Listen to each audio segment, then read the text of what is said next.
हम्म, centrifugal force पढ़ रहे थे, सेंट्रीफ्यूगल फोर्स, राइट। हमने क्या पढ़ा था सेंट्रीफ्यूगल फोर्स के बारे में, कि ये एक नकली फोर्स है, स्यूडो फोर्स है, right. Yes sir. Yes sir. तो ये एक नकली फोर्स है, ये स्यूडो फोर्स है। ये रेफरेंस फ्रेम पर डिपेंड करता है। किसके रेफरेंस फ्रेम में लगता है? उस ऑब्जेक्ट के रेफरेंस फ्रेम में जो सर्कुलर मोशन कर रहा है, right. Yes sir. Yes sir. अगर मैंने आपको कल बताया था कि अगर मान लो ये रोड है, सर्कुलर रोड है, इस पर एक गाड़ी जा रही है,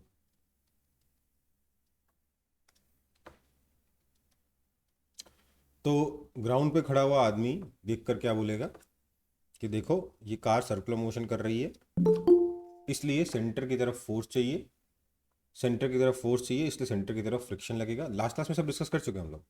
सेंटर की तरफ फ्रिक्शन लगेगा और यही फ्रिक्शन सेंट्रीपिटल फोर्स की रिक्वायरमेंट को पूरा करेगा। ठीक है, ये इसने कहा, ए ने कहा।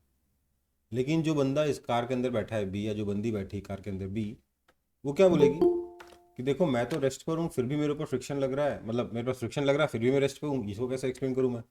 तो उसको हम बोलेंगे देखो तुम एक्सेलरेटिंग रेस्टिंग फ्रेम में हो, इसलिए तुम अपने ऊपर एक स्यूडो फोर्स एक्ट करता हो मानो। ठीक है, समझ में आई बात? तुम्हारे रेफरेंस फ्रेम में लॉ ऑफ इनर्शिया काम नहीं करते, न्यूटन लॉज ऑफ मोशन काम नहीं करते। उसको काम करवाने के लिए आपको एक स्यूडो फोर्स अप्लाई करना पड़ेगा। इस स्यूडो फोर्स का नाम क्या है? हम्म, सेंट्रीफ्यूगल फोर्स। इस स्यूडो फोर्स का नाम है सेंट्रीफ्यूगल फोर्स। अब देखो, सेंट्रीफ्यूगल फोर्स वैसे तो नकली फोर्स है, पर just like any other other pseudo force, नकली फोर्स, इस फोर्स को भी हम फील कर सकते हैं। मतलब if we are in that reference frame, we feel this force. मैंने बताया था कार अगर टर्न करती है तो we tend to go outwards, right.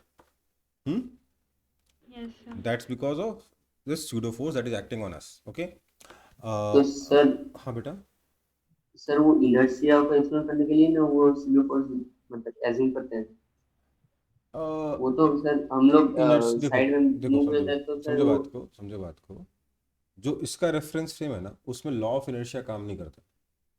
ठीक है, लॉ ऑफ इनर्शिया के इक्विवेलेंट इस रेफरेंस फ्रेम में स्यूडो फोर्स है। स्यूडो फोर्स लगाने के बाद आप normal Newton loss of motion लगा यूज कर सकते हो। ठीक है, अब देखो ओके। ये जो स्यूडो फोर्स है, इसके अलग अलग सिचुएशंस में अलग अलग इफेक्ट्स हैं। आप सोचिए, अ, जब आप बहुत छोटे थे, बहुत छोटे मतलब थोड़े बड़े थे, एकदम ही 2 साल के नहीं थे या 1 साल के नहीं थे, थोड़े बड़े थे, 2 3 4 साल 5 साल के थे, उस वक्त आपके पेरेंट्स ने आपको सिखाया होगा खाना खाने से पहले हमेशा हाथ धोते हैं, राइट।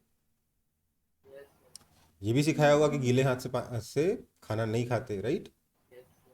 तो क्या करते थे आप? Yes sir. नल ऑन करते थे, हाथ धोते थे और खाना खाने बैठ जाते थे? नहीं, हाथ पोंछते थे ना। और कभी आलस आए तो क्या करते थे? से झाड़ लेते थे। सर्कुलर मोशन कराते थे पानी से। हम्म, यस सर। पानी के ऊपर सेंट्रीफ्यूगल फोर्स लगता था, पानी बाहर निकल जाता था, होता था कि नहीं? झाड़ते थे ना हाथ। यस हम्म, सर। मम्मियाँ किचन में या कोई भी जो घर में खाना बना रहा है, मम्मियाँ बोलना गलत, हम मम्मी के हाथ का खाना खा के बड़े उसमें मम्मियाँ बोल देते हैं, लेकिन जो भी है, जो भी खाना बना रहा है वो अगर कभी पालक या कोई पत्ते की सब्जी बना रहा होगा, कोई साग वाग बना रहा होगा, तो क्या करता है? अ, उसको से झाड़ लेते हैं। गीला करने का थोड़ा सा झाड़ते हैं, है ना? क्यों झाड़ते हैं? कि सर्कुलर मोशन करेगा, पानी बाहर आ जाएगा, राइट। वॉशिंग मशीन यस में सर। इसका और बढ़िया एग्जांपल है वॉशिंग मशीन। वॉशिंग मशीन में जब कपड़े सूखते हैं उस वक्त के बारे में बात करो, क्या करता है वॉशिंग मशीन? कपड़ों को जोर जोर से घुमाता है, राइट। Yes sir. और घूमने की वजह से पानी पे सेंट्रीफ्यूगल फोर्स लगता है, और सेंट्रीफ्यूगल फोर्स की वजह से पानी बाहर निकल जाता है, राइट, है ना? Yes sir. सो ये सब सेंट्रीफ्यूगल फोर्स के एग्जांपल है। रुमाली रोटी जानते हो? रुमाली रोटी, यस सर। रुमाली रोटी कैसे बनती है? बेलकर नहीं, वो बड़ी वाली रोटी तो नहीं, एकदम हाथ में। खूब बढ़िया हाथ रोटी। में घुमाते हैं। हाँ, उसको हाथ में उठाते हैं और ऐसे करके घुमाते हैं। घूमने से क्या होता है, सेंट्रीफ्यूगल फोर्स लगता है और बाहर चारों तरफ फैलता है। मतलब वो खाना जो बना रहा है ना, उसको हमेशा शुरुआत से पता है कि भैया सेंट्रीफ्यूगल फोर्स क्या होता है। वो पत्ते ऐसे ही सुखाता है, रुमाली रोटी ऐसे ही बनाता है ना। और यस सर। अर्थ, अर्थ समझते हैं ना, अर्थ, अर्थ घूम रही गोल गोल। अर्थ के गोल गोल घूमने की वजह से अर्थ ऐसे चिपटा हो गया है थोड़ा सा। बेसिकली अर्थ की भी रुमाली रोटी बन रही है। समझ में आई बात? परफेक्ट स्फेयर है क्या अर्थ? नहीं, नहीं है ना। हल्का सा पोल्स की साइड से छोटा है और इक्वेटर साइड से बड़ा है, राइट? Yes sir. क्यों है वो? इस सर्कुलर मोशन की वजह से। इसके जो पार्टिकल्स हैं, इसके ऊपर सेंट्रीफ्यूगल फोर्स लग रहा है। हर एक पार्टिकल सर्कुलर मोशन कर रहा है, हर एक पार्टिकल के ऊपर सेंट्रीफ्यूगल फोर्स लग रहा है, हर एक पार्टिकल एक्सिस से दूर जा रहा है। ओके बेटा, यस सर। चलो आगे बढ़े फिर। Yes sir. नहीं, इसको कॉपी नहीं करना है, बस बता रहा था। अब देखो, ये जो सेंट्रीफ्यूगल फोर्स है, इसका यूज करके क्वेश्चन सॉल्व कर सकते हैं क्या हम? बिल्कुल कर सकते हैं सर। कैसे? देखिए, एक सिंपल कॉनिकल पेंडुलम समझिए from the point of view of centrifugal force. Conical pendulum, अगर आप उसको इनर्शियल रेफरेंस फ्रेम से देखोगे तो आपने क्या बोला कि सर देखिए, ये कोनिकल पेंडुलम, मतलब रस्सी से ही बॉब लटक रहा है, बॉब के ऊपर नीचे mg लग रहा है, इधर लग रहा है टेंशन टी। इस टेंशन टी के दो कंपोनेंट हैं, एक सर ऊपर हो जाएगा टी कॉस थीटा, मतलब अगर यहाँ पे ये वाला एंगल थीटा है तो, और एक इधर हो जाएगा टी साइन थीटा, राइट? और हमने बोला ये टी कॉस थीटा mg को बैलेंस कर रहा है क्योंकि ये हॉरिजॉन्टल प्लेन में मूव कर रहा है, इसलिए वर्टिकल डायरेक्शन में कोई एक्सेलरेशन नहीं है। और टी साइन थीटा जो है, ये m v square by r कितना है, एल साइन थीटा को प्रोवाइड कर रहा है। ठीक है। पर अगर मैं चला जाऊं इन रेफरेंस ऑफ बॉब, तो बॉब क्या बोलेगा कि देखो सर, ऐसा है, मेरे ऊपर एक mg फोर्स लग रहा है और एक टेंशन लग रहा है टेढ़ा, उसके बावजूद मैं रेस्ट पर हूँ। क्यों? क्योंकि मेरे ऊपर एक और फोर्स लग रहा है, एक सेंट्रीफ्यूगल फोर्स एल है, ये थीटा है, m v square by l sine theta. ठीक है। इस टेंशन के साथ दो कंपोनेंट होंगे, एक इधर आएगा टी कॉस थीटा, एक इधर आएगा टी साइन थीटा, है ना। हम यहाँ वाइडर, क्योंकि ये रेस्ट पर है, in the reference of this bob is at rest, so T cos theta will balance m g and T sine theta will balance, ध्यान दीजिएगा, T sine theta will balance m v square by l sine theta. Okay बेटा, yes समझ sir. समझ में आया कि नहीं? दोनों में कोई अंतर है क्या?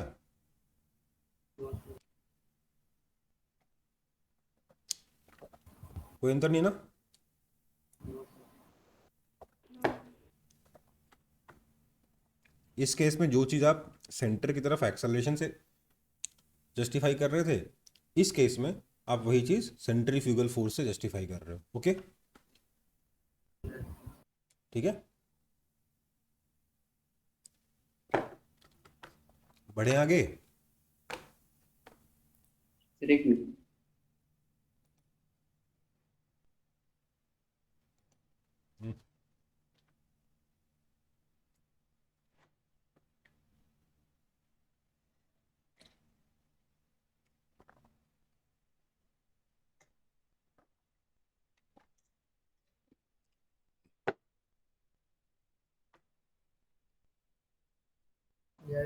हो गया, चलो यस सर। अब बात करते हैं डेथ वेल के बारे में।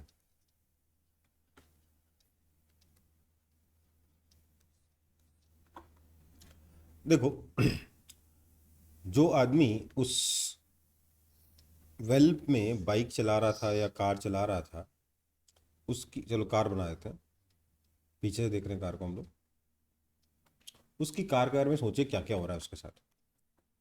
सर नीचे लग रहा है mg, इधर लग रहा है mv²/r।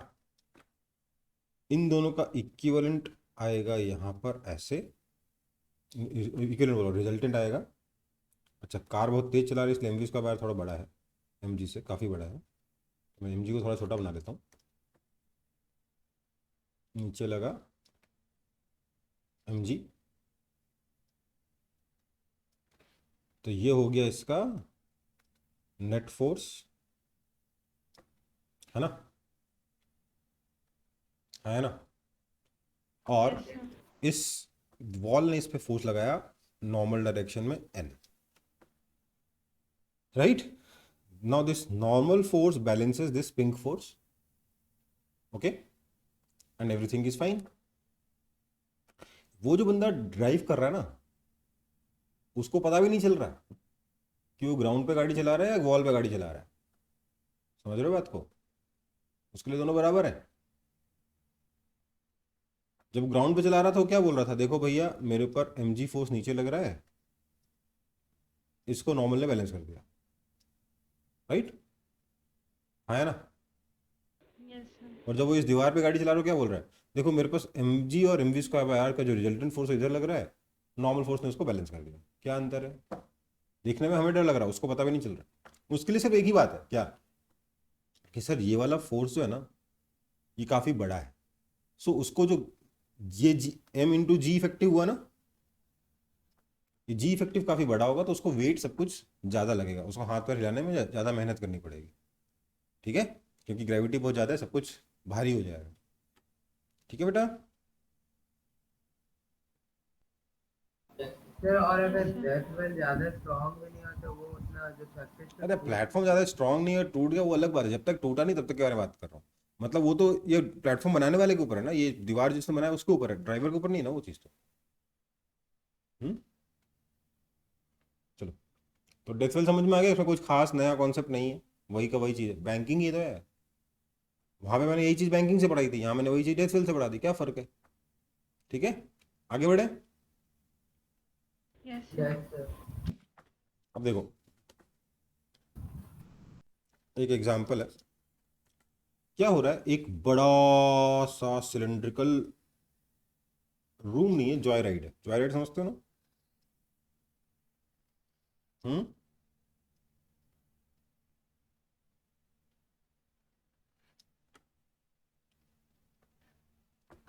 ऐसी एक जॉय राइड जयपुर में थी पहले, मैं उसमें बैठा हूँ, बहुत बहुत पुरानी बात है ये।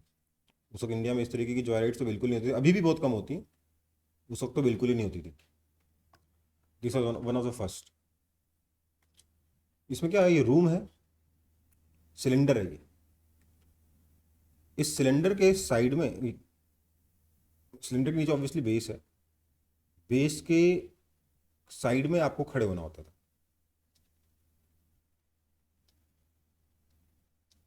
ठीक है। मतलब यहाँ पे बेस है, प्लेटफॉर्म है, प्लेटफॉर्म के ऊपर आप खड़े होते हो,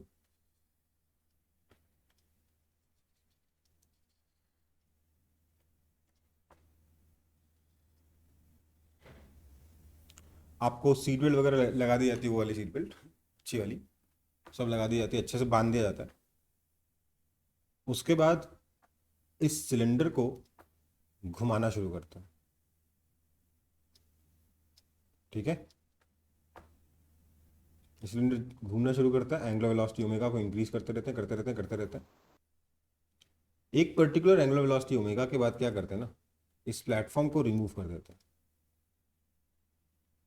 और आप यहाँ चिपके रहते हो। पता है क्यों?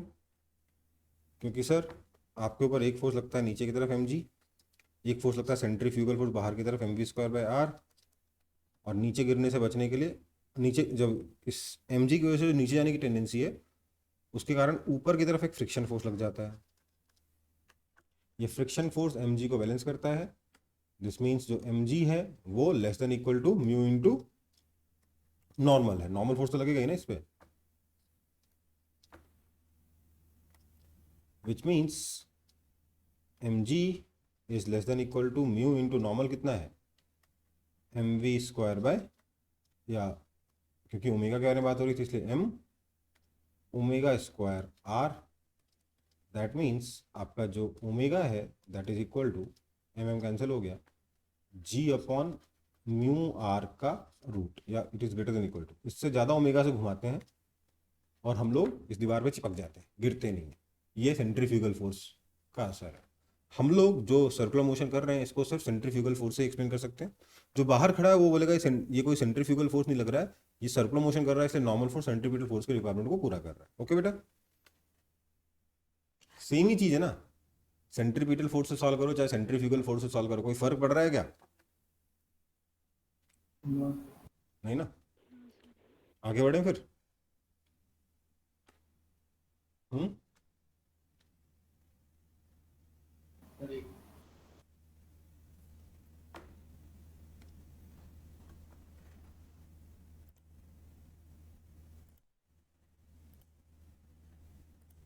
Yes, sir. बढ़ो आगे।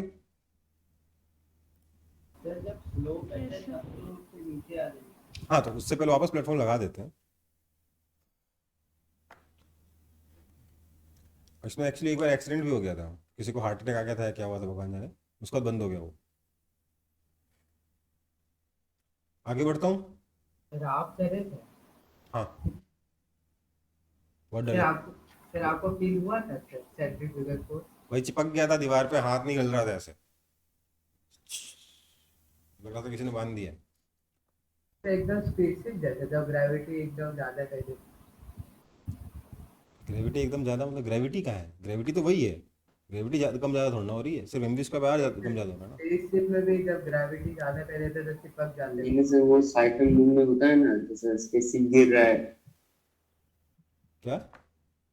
सर वो मतलब वैसा बोल रहा है कि साइकिल मूविंग में ज्यादा होता है ना सर, स्पेसशिप गिर रहा है, मतलब देखो जब भाई, हम लोग ऊपर जाते ऐसा हैं है, इतने रॉकेट नीचे इतने जोर चिपक से जाते हैं चक्कर आए थे वैसे। ना, इतने जोर से चक्कर आए थे, उल्टियाँ बस नहीं हुई थी मेरे को, बहुत लोगों को उल्टियाँ हो गई थी, ठीक है, वो फालतू था, वो कैसा होना नहीं चाहिए। हालांकि ऐसा ऐसे राइड्स एग्जिस्ट करते हैं, पर बहुत जोर से चक्कर आते हैं लोगों को इसके बाद। सो मेरे को उतना नहीं पता है आप क्या पूछ रहे हो, मुझे उसका इतना एक्सपीरियंस याद है कि मैं चिपक गया था और मुझे चक्कर आ रहे थे बाद में। हाँ, मज़ा आया था, डेफिनेटली बहुत मज़ा आया था। चलो आगे बढ़ते हैं, बढ़ो आगे। हैं। Yes sir. Yes, sir. इससे ज़्यादा मुझे समझ नहीं आ रहा आप लोग पूछ क्या रहे हो। अगर आप एक्सपीरियंस के बारे में बात करो, मेरा ये एक्सपीरियंस रहा था, बता दीजिए मैंने। चलो, अब आपको लगेगा सर तो मतलब सारे के सारे क्वेश्चन चाहे सेंट्रीपिटल फोर्स से करो चाहे सेंट्रीफ्यूगल फोर्स से करो, बात तो बराबर है। तो नहीं बेटा, अपने अपने फायदे नुकसान है। जैसे एक एग्जांपल देखो, क्या हो रहा है, मेरे पास ये एक लंबी सी रॉड है,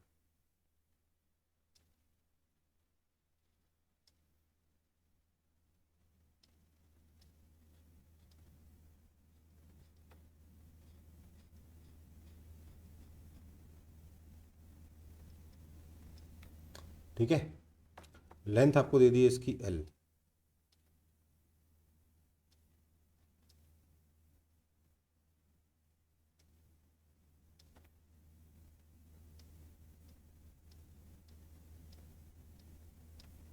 और ये इस तरीके से एंगुलर वेलोसिटी ओमेगा से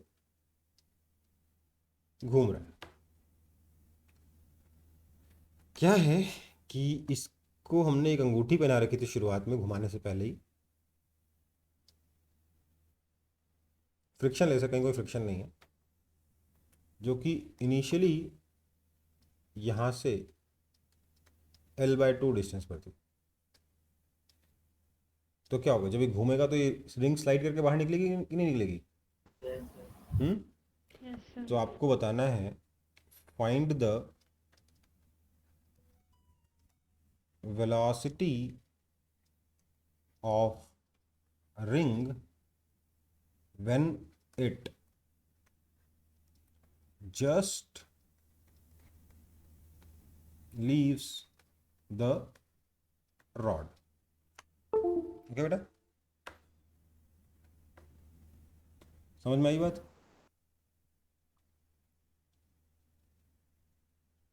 हम्म, यस सर। Yes, sir. अब देखो इस क्वेश्चन को कैसे सॉल्व करेंगे, ध्यान दीजिएगा। देखो यार, मैं एक ऐसे रेफरेंस फ्रेम में जाना चाहता हूँ जिसमें अगर ये रिंग मूव नहीं करे, मतलब अगर ये रिंग फिक्स्ड है इसके ऊपर, रॉड के ऊपर, तो मुझे ये रेस्ट पे लिखे। तो एक उपाय क्या है, रिंग के ऊपर चढ़ जाओ, है ना, हाँ है ना। एक और उपाय है, क्या है उपाय, मैं यहाँ खड़ा हूँ with my eyes fixed along rod, मतलब रॉड के साथ रोटेट कर रहा हूँ, ये ऑब्जर्वर, ठीक है। रॉड ऐसे है, रॉड के साथ ऑब्जर्वर ऐसे घूम रहा है, एक्सिस पे खड़ा है, एकदम एक्सिस पे है लेकिन ऐसे घूम रहा है इसको क्या नजर आएगा, अगर ये अगर ये रिंग फिसलती नहीं है रॉड के ऊपर तो उसको ये रिंग रेस्ट पे नजर आएगी, हाँ या ना। ये तो तो ये कैसे एक्सप्लेन करेगा इस फिनोमेना को कि ये रिंग रेस्ट पर है, कैसे एक्सप्लेन करेगा। देखो, मान लो मैंने इसको फिक्स कर रखा है रॉड से, तो जो जो आदमी ग्राउंड से देखेगा वो क्या बोलेगा, देखो ये जो जिस भी चीज़ से आपने फिक्स किया है वो चीज़ इस रिंग पर सेंटर की तरफ फोर्स लगा रही है, वो फोर्स सेंट्रीपिटल फोर्स के रिक्वायरमेंट को पूरा कर रहा है, ठीक है। तो ये क्या बोलेगा, हाँ सेंटर की तरफ फोर्स तो लग रहा है पर उसको कोई ना कोई काउंटर करेगा, कौन काउंटर करेगा, सेंट्रीफ्यूगल फोर्स, मतलब ध्यान दीजिएगा ये ऑब्जर्वर भी सेंट्रीफ्यूगल फोर्स ऑब्जर्व करेगा, समझ में आई बात, ये वाला ऑब्जर्वर भी सेंट्रीफ्यूगल फोर्स ऑब्जर्व करता है, ओके। तो सेंट्रीफ्यूगल फोर्स इस पे बाहर लग रहा है इस ऑब्जर्वर के हिसाब से, और अगर मैं जिस भी चीज़ ने इस रिंग को फिक्स कर रखा है उसको हटा दूं तो सिचुएशन वही बन जाएगा जो इस क्वेश्चन में दे रखा है, हाँ या ना, हाँ या ना। तो इस क्वेश्चन में क्या दे रखा है कि ये ऑब्जर्वर, सॉरी ये रिंग स्लाइड कर रही है, स्लाइड कौन करा रहा है, तो सेंट्रीफ्यूगल फोर्स करवा रहा है। देखो ये चीज़ एक्सप्लेन करने में के लिए मैंने ऑब्जर्वर बदला है, मैं अगर इस पे ऊपर खड़ा हो जाऊं तो बोलूंगा सर फिर से रेस्ट पे, फिर एक्सेलेरेट कर रहा है, क्या हो रहा है कुछ समझ में नहीं आ रहा, राइट,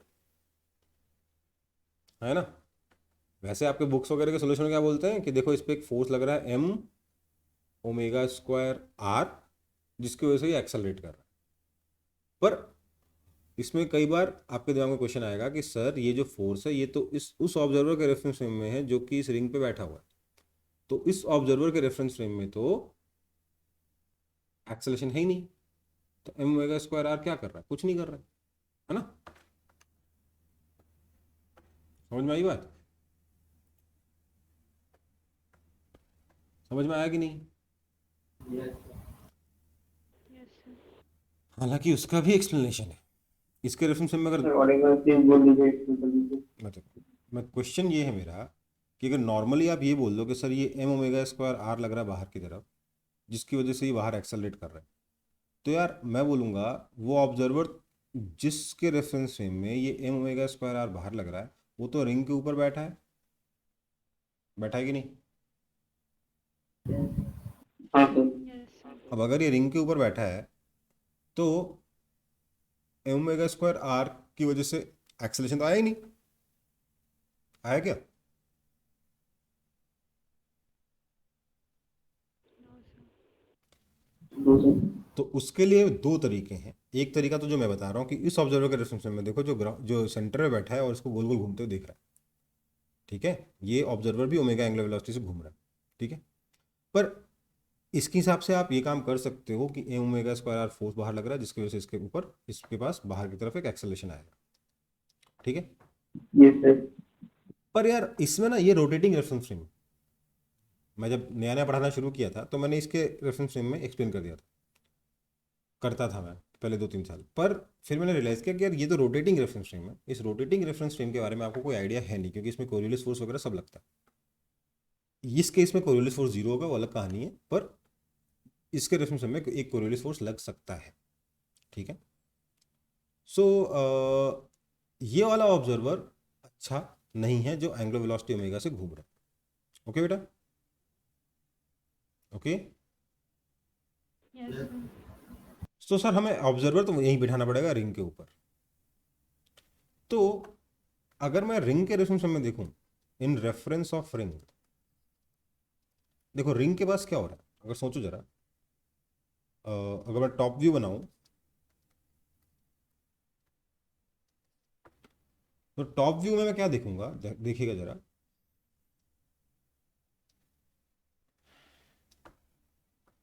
ये रिंग है,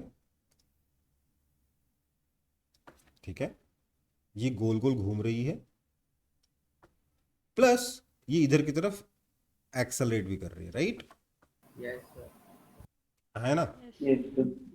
तो रिंग के रेफरेंस फ्रेम में क्या होगा, इसके ऊपर एक फोर्स तो स्यूडो फोर्स लगेगा, सर्कुलर मोशन की वजह से स्यूडो फोर्स लगेगा, कौन सा वाला? सेंट्रीफ्यूगल वाला, m omega square r, right?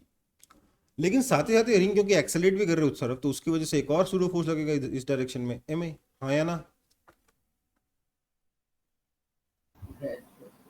तो मैं क्या बोल सकता हूं कि m omega square r minus m a equals to 0, right?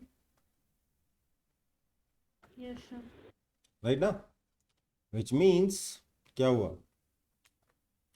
Acceleration is equal to omega square r, which means अब आर क्या है, इसकी पोजीशन है ना, मतलब ये तो थोड़ी देर बाद रिंग यहां मिलेगी तब की बात कर रहा हूं ना मैं, जब डिस्टेंस आर हो जाएगा तब की बात कर रहा हूं, राइट? इस आर क्या है, इसके अलोंग पोजीशन, और ए क्या है, इसी के अलोंग एक्सेलरेशन। सो इसलिए मैं क्या लिख रहा हूं, ध्यान दीजिएगा अगली equation, this implies R D V radial by D R, sorry V D वाली, सॉरी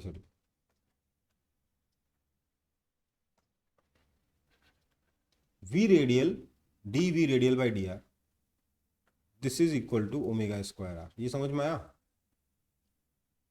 सर एक्सीलरेशन तो v dv by dx। Acceleration को V D by D X लिखा है, ठीक है, which means v radial D V radial is equal to omega square R D R. Integrate करेंगे कहाँ से कहाँ तक? सर जब r की वैल्यू l/2 थी तो वेलोसिटी 0 थी, जब r की वैल्यू l हो जाएगी तब मेरे को वेलोसिटी निकालनी है, राइट? मुझे क्या मिलेगा, v square by 2 is equal to omega square into l square by 2 minus l by 2 का स्क्वायर बाय 2 मतलब एल स्क्वायर बाय 8।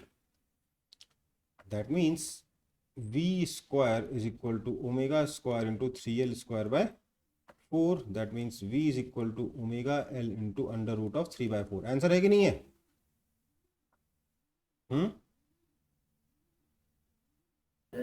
नहीं, ये आंसर नहीं है, Yes, sir. ये आपका सिर्फ v रेडियल है, ठीक है, समझ में आई बात? ये v रेडियल है और v टेंजेंशियल कितना होगा, ओमेगा l। तो नेट वेलोसिटी, नेट स्पीड कितनी हो जाएगी,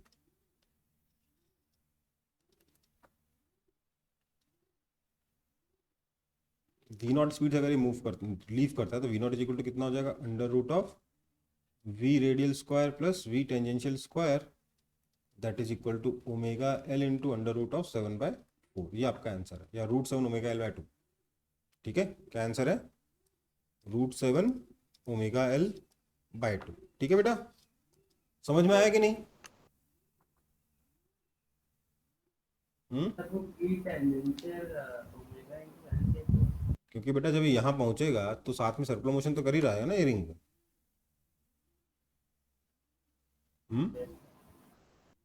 चलो, तो ये क्वेश्चन मैं हर साल कराता हूँ, हमेशा की बात है, क्योंकि ये बहुत इंपॉर्टेंट कॉन्सेप्ट को कवर करता है। देख रहे हो कितना इंपॉर्टेंट कॉन्सेप्ट है। और इसको ना आप ग्राउंड के रेफरेंस, अगर आप ग्राउंड के रेफरेंस में सॉल्व करने जाओगे तो इसमें बहुत परेशानी होगी आपको, ठीक है? सर तो वो भी रोटेट कर रहा है, ये भी रोटेट कर रहा है, आप बोले बहुत सारा फोर्सेस लगेगा, इसलिए ध्यान दो, ध्यान दो, ये रेफरेंस फ्रेम रोटेट कर रहा है और ये वाला रेफरेंस फ्रेम सर्कुलर मोशन कर रहा है, रोटेट नहीं कर रहा।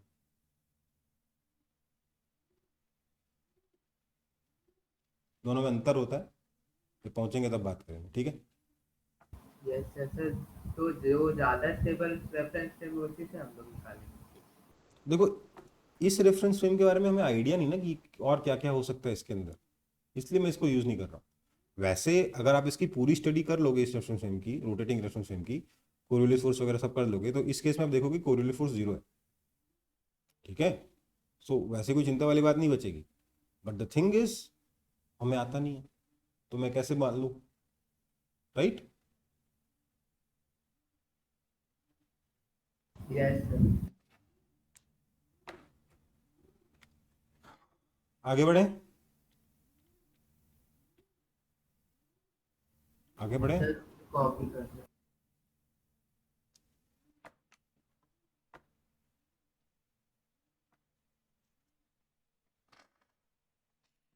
सर आप वहाँ पे v square by two plus omega square l square by two minus का लिखना एल स्क्वायर बाई 8 इंटीग्रेट कर लो ना खुद से यार। है। यस सर, पर फिर भी सर आप जो लिखते हैं सर थोड़ा छोटा लगता है। ठीक,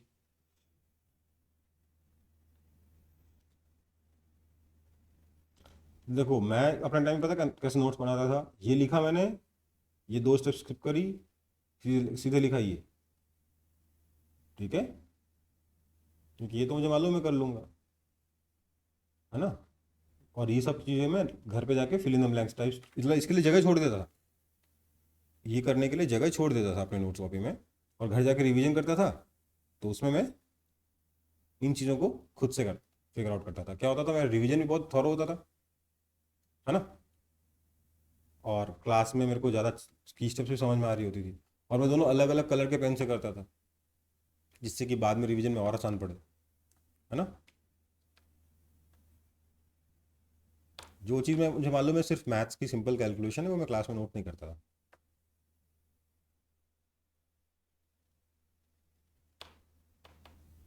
अपना टाइम समझने में ज़्यादा लगाता था,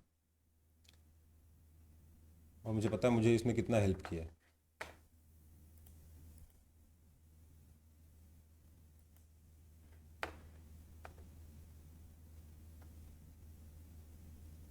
आगे बढ़े। Yes, sir. चलो फिर देखो, 3-4 साल पहले जेई एडवांस में क्वेश्चन आया था। उसमें क्या था, ये आपके पास एक हॉरिजॉन्टल टर्न टेबल था जो इस वर्टिकल एक्सिस के अबाउट ऐसे घूम रहा था, ठीक है, और इस टेबल के अंदर एक ग्रूव था, इस टेबल के अंदर एक ग्रूव था, ठीक है। 3 या 4 साल पहले आया था, उससे 5 साल हो गए, अभी कोरोना में टाइम का पता ही नहीं चला ठीक से। तो ये ग्रूव है, इस ग्रूव के अंदर एक ब्लॉक रखा हुआ था,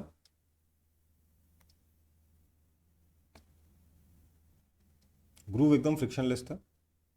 बोला कि अगर ये टेबल ऐसे ओमेगा एंगुलर वेलोसिटी से घूमती है, तो बताओ ये वाला जो टेबल क्या नाम है, ब्लॉक है, इसकी velocity as a function of x बताइए, ये पूछा गया था, ठीक है। समझ में आई बात। ये ऐसे कुछ मतलब इसी तरीके का कोई क्वेश्चन था, शायद इक्वेशन शायद रिलेशन कोई और निकालना था, बट सिचुएशन यही थी, ठीक है। अब मुझे बताओ इस सिचुएशन में और इस सिचुएशन में कोई फर्क है क्या। हम्म, टेबल के अंदर ग्रूव है, ग्रूव के अंदर ब्लॉक फिसल रहा है, और रॉड के ऊपर रिंग है, रिंग के रॉड के ऊपर रिंग फिसल रही है, कोई अंतर है दोनों में। No, sir. ये क्वेश्चन आया और मेरा एक भी स्टूडेंट सॉल्व करके नहीं आया, जबकि मैं ये क्वेश्चन क्लास में अच्छे से करवा चुका हूँ। तो ऐसे काम करोगे, बोलोगे सर एग्जाम में नए क्वेश्चन आते हैं तो पाप लगेगा, ठीक है बेटा, ठीक है। आगे बढ़े, बढ़े आगे। Yes, sir. Yes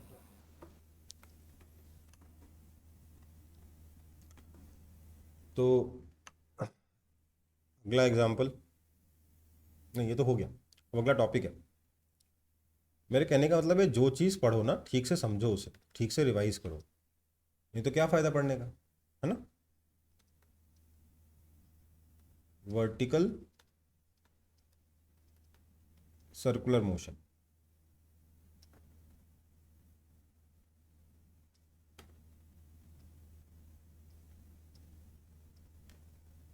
basically non uniform circular motion हम ऑलरेडी जानते हैं, उसमें क्या होता है, टेंजेंशियल एक्सेलरेशन भी हो सकता है और रेडियल एक्सेलरेशन तो होता ही होता है, right.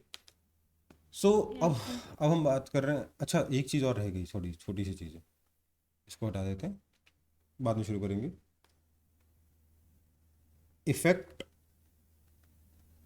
Of rotation of earth on apparent weight क्या है? ये मान लो हमारा अर्थ है जो इस एक्सिस के अबाउट गोल गोल गोल गोल घूम रहा है। अर्थ को स्फेयर मानेंगे हम लोग, ठीक है। ये इक्वेटर वाली लाइन है। इक्वेटर पे अगर कोई आदमी खड़ा है ऐसे,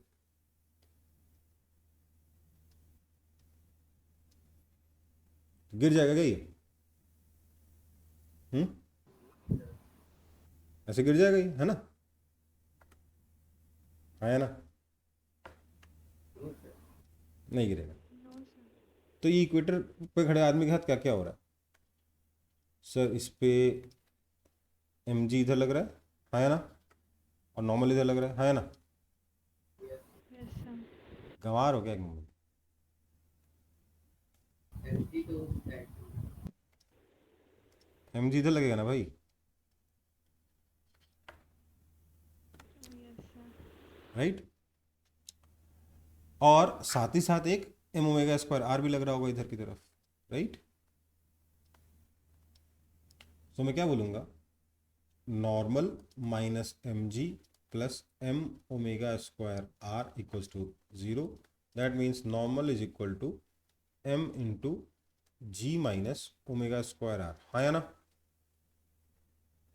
बोलो, होगा कि नहीं? तो आपका जो इफेक्टिव वेट Yes, है, sir. नॉर्मल जो इफेक्टिव वेट होता है, वेइंग मशीन मेजर क्या करता है? Normal force. वो जो इफेक्टिव वेट मेजर करेगा वो कितना हो जाएगा? एम जी नहीं होगा, बल्कि उससे थोड़ा सा कम होगा, जी माइनस ओमेगा स्क्वायर आर होगा, राइट। अगर नॉर्थ पोल पे खड़े हो तो सर्कुलर मोशन नहीं हो रहा है, उसमें नॉर्मल फोर्स एम जी के बराबर रहेगा, बट यहाँ पे कम रहेगा। ओके बेटा? Yes, sir. Okay sir. लेकिन अगर कोई आदमी बीच में खड़ा है, ये एंगल थीटा है, तो बताइए थीटा इस पॉइंट का लॉन्गिट्यूड है कि लैटिट्यूड है?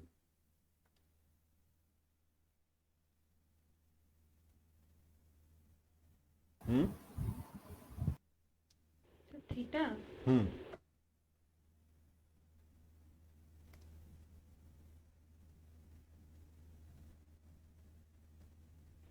Longitude. में लॉन्गिट्यूड्स ऐसे बने होते हैं। ऐसे क्या होता है? लैटिट्यूड। थीटा लैटिट्यूड है, समझ में आई बात? यस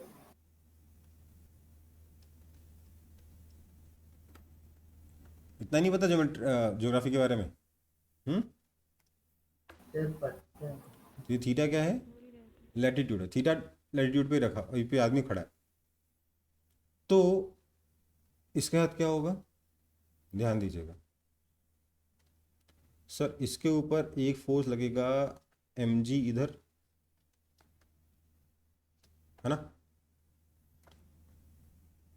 और एक फोर्स लगेगा इधर की तरफ एम ओमेगा स्क्वायर आर, हाँ या ना?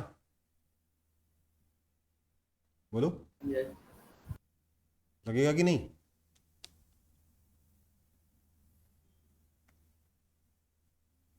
इसके अलावा और डेफिनेटली एक नॉर्मल फोर्स इधर लगेगा, राइट। Yes, sir. यहां ध्यान दीजिए, ये आर नहीं है, ये आर कॉस थीटा, ये बहुत कॉमन मिस्टेक है। Okay,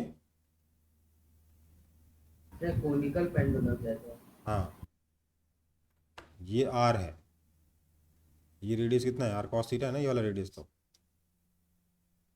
yes Yes, sir. फिर इसके दो कंपोनेंट हो जाएंगे, एक हो जाएगा इधर m omega square r cos theta मतलब आर कॉस स्क्वायर थीटा, और एक हो जाएगा इधर m omega square r cos theta sine theta, right, है ना? सो मैं यहाँ से क्या बोल सकता हूँ, इस सिचुएशन से मैं बोल सकता हूँ normal plus m omega square r cos square theta minus M g equals to zero. That means normal is equal to m into g minus omega square r cos square theta. देखो ध्यान रखना, दो बार cos theta आ रहा है, एक बार radius बदलने के लिए और एक बार उस फोर्स का कंपोनेंट करने के लिए नॉर्मल के अलावा। समझ में आई बात? Yes sir. जनरली दो में से एक जगह गलत कर देते हैं स्टूडेंट्स और फिर गड़बड़ हो जाती है। ओके बेटा, कोई दिक्कत है? सर हम लोग जैसे अभी यहाँ पे सर हम लोग का भी आइस में बहुत सारे लैटिट्यूड है, तो सर हम लोग का भी तो ऐसा रिकॉर्डिंग हो है? हाँ सर, तो हम लोग का नॉर्मली यही नॉर्मली हो सकता है। हाँ, अब सवाल ये उठता है यहाँ पर, अगर कोई जेन्युइन क्वेश्चन होना चाहिए तो ये होना चाहिए कि सर फिर इस फोर्स का क्या हुआ?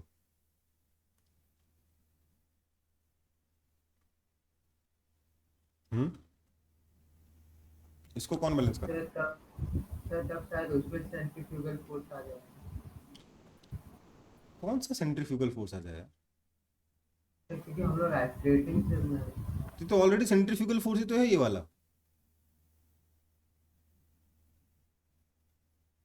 क्या बोलना चाह रहे हो आप? उस डायरेक्शन में भी तो अर्थ का मोशन हो रहा है। किस आगे का डायरेक्शन में मोशन हो रहा है? अर्थ तो सिर्फ ऐसे घूम रही गोल गोल। सर, और सामने की तरफ भी तो ऑर्बिट में घूम रहा कहाँ बन रहा है बेटा ये वाला पॉइंट? अर्थ का कैसे घूमेगा बताओ ना, ऐसे ही ना घूमेगा, सर्कुलर ऐसे ही ना है। सर्कुलर। सर वो पॉइंट वैसे ही घूमेगा सर, पर वो भी तो सामने की तरफ जा रहा है। कौन सामने की तरफ जा रहा है? सर होल अर्थ अपना एक्सिस पे घूम भी रहा, आगे भी जा रहा है। अच्छा, उसको इग्नोर कर रहे हैं हम लोग, वो बहुत, उसका इफेक्ट बहुत छोटा आएगा। रिवॉल्यूशन ऑफ अर्थ बोलो ना सीधे सीधे, Yes. अर्थ का रिवॉल्यूशन का इफेक्ट बहुत छोटा आएगा, उसको अपन इग्नोर कर रहे हैं। मैं कह रहा हूँ रोटेशन की वजह से क्या होगा, ये omega square r cos theta लगा, उसके दो कंपोनेंट हो गए, m omega square r cos square theta और एक m omega square r cos theta sine theta. इसका क्या होगा? सवाल ये उठता है, आप पता नहीं कहाँ जा रहे हो। इसका क्या होगा?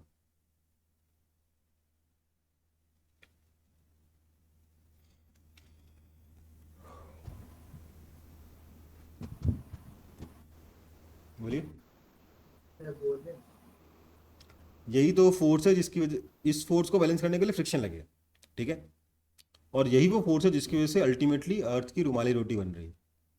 ओके बेटा, बनी है थोड़ी सी। ओके, समझ में आई बात? ठीक है, Yes. आगे बढ़ते हैं।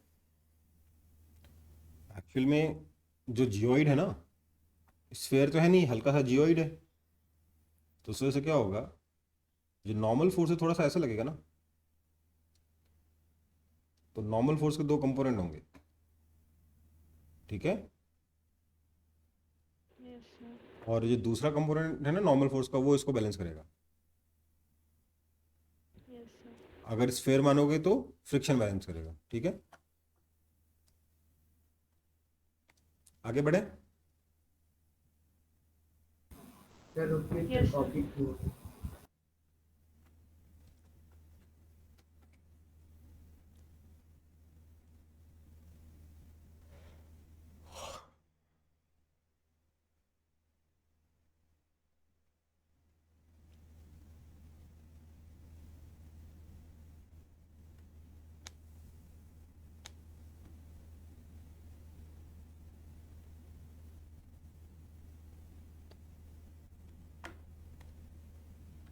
Yes, sir. So now we have learned the effect of rotation on apparent weight. Okay.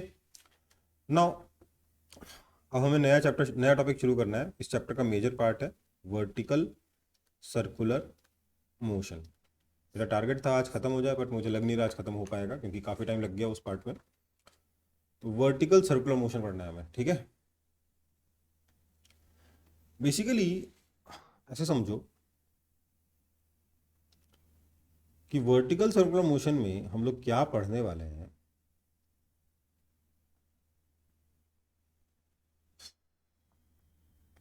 हम लोग पढ़ने वाले हैं कि लेट्स से एक कील से रस्सी बांध के एक बॉब को ऐसे टांग दिया गया है। इसको हमने हॉरिजॉन्टल डायरेक्शन में कुछ वेलोसिटी दे दी, तो कैसे मूव करेगा ये? इस तरीके से सर्कुलर मोशन करेगा कि नहीं करेगा?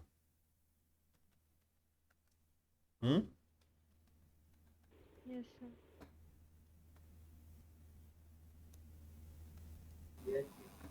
तो हम इस सिचुएशन को पढ़ने जा रहे हैं।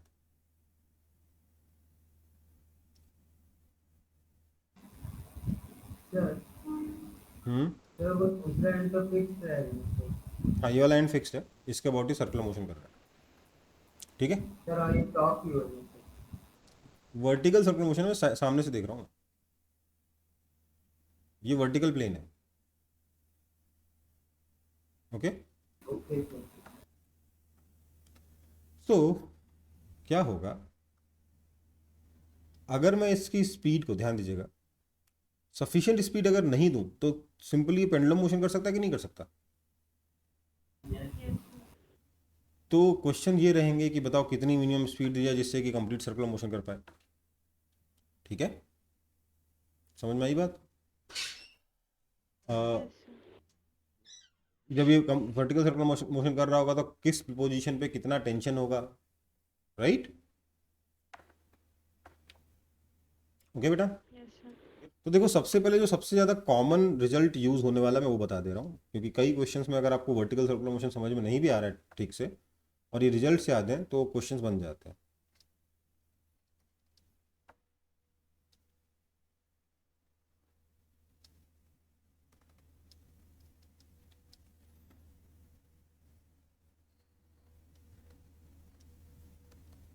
ये बॉब इस तरीके से घूमते हुए वापस अपनी जगह पे आ गया, ठीक है। क्या है, मैंने बोला कि बॉटम मोस्ट पॉइंट पे लेट से इसकी वेलोसिटी को मैं वी बी बोल रहा हूँ, यू नहीं बोल रहा हूँ, वी बी बोल रहा हूँ। जब स्ट्रिंग हॉरिजॉन्टल है उस वक्त इसकी वेलोसिटी वर्टिकल डायरेक्शन में है, मैं इसकी वेलोसिटी को वी एच बोल रहा हूँ, वी एच बोल रहा हूँ। एच का मतलब स्ट्रिंग हॉरिजॉन्टल है। जब ये बॉब यहाँ पहुँचेगा इसकी वेलोसिटी टॉप मोस्ट पॉइंट पे हो गई, इसको मैंने बोला वी टॉप। और इस पोजीशन पे फिर से इसकी कुछ वेलोसिटी आएगी, यहाँ की वेलोसिटी और यहाँ की वेलोसिटी सेम होगी क्योंकि हाइट सेम है, पोटेंशियल एनर्जी सेम होगी, तो काइनेटिक एनर्जी भी सेम होने वाली है, हाँ या ना? Yes sir. तो minimum speed for vertical circular motion के बारे में वीसीएम के बारे में अगर बात करें तो क्या लिखूंगा समझिए। वी टॉप जो है ना, इसकी मिनिमम वैल्यू कितनी होनी चाहिए? रूट जी एल, जहां ये एल लेंथ ऑफ स्ट्रिंग है, ओके। और यहां से आप एनर्जी कंजर्वेशन का यूज करते हुए बता सकते हो कि v horizontal must be greater than equal to root 3gl and v bottom most must be greater than equal to root 5gl, okay बेटा। अगर bottom most velocity root 5gl से कम हुई, बॉटम मोस्ट पॉइंट पे velocity अगर root 5gl से कम हुई तो vertical circular motion complete नहीं होगा। यहाँ पे वेलोसिटी अगर रूट 3gl से कम हुई तो वर्टिकल सर्कुलर मोशन कंप्लीट नहीं होगा। यहाँ पे वेलोसिटी अगर रूट gl से कम हुई तो वर्टिकल सर्कुलर मोशन, मतलब ये फिर सर्कुलर मोशन नहीं करेगा, ठीक है। समझ में आई बात? These are the minimum velocity, बड़ी इजीली याद हो जाएगा। Root gl, root 3gl and root 5gl, ये सब मिनिमम वेलोसिटी, ठीक है बेटा। मिनिमम स्पीड बोलनी चाहिए, मिनिमम स्पीड है जिससे ये घूमेगा तो सर्कुलर मोशन होगा, नहीं तो सर्कुलर मोशन कंप्लीट नहीं हो पाएगा, ओके बेटा। यस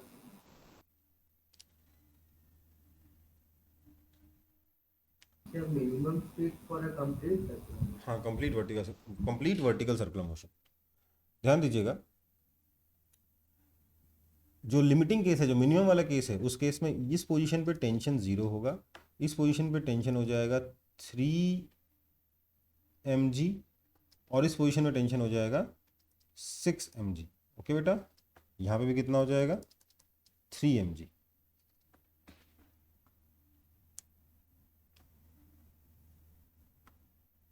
ओके,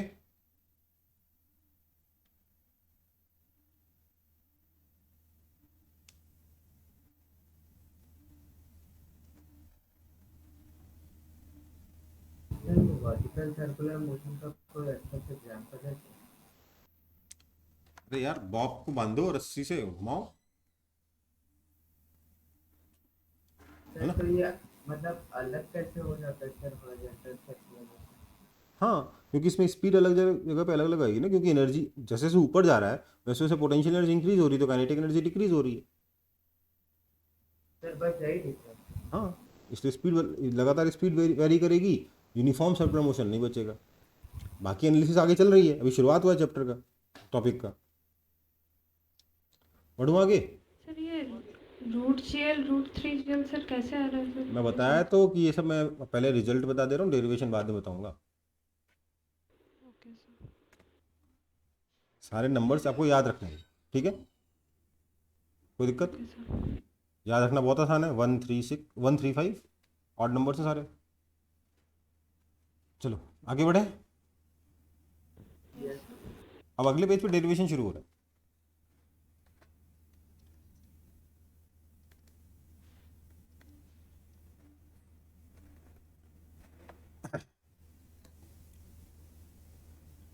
आप मुझे बताइए, इस सर्कुलर मोशन के दौरान बिना कैलकुलेशन के आप बता सकते हैं कि टेंशन कहाँ पे ज़्यादा होगा कहाँ पे कम होगा?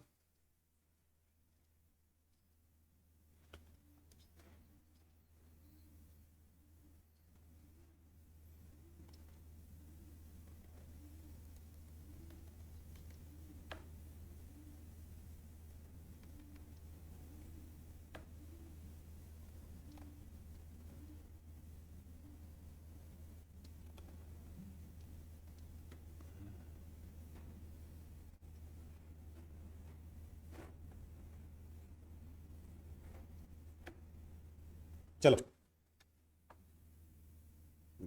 कैसी कैसी लाइनें बन रही हैं।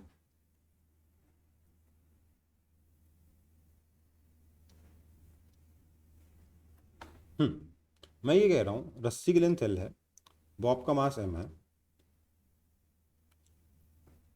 मुझे ये बताइए, किसी भी पोजीशन पे मैं इस टेंशन के बारे में बात कर सकता हूँ क्या? थोड़ी बहुत बात तो कर सकता हूँ।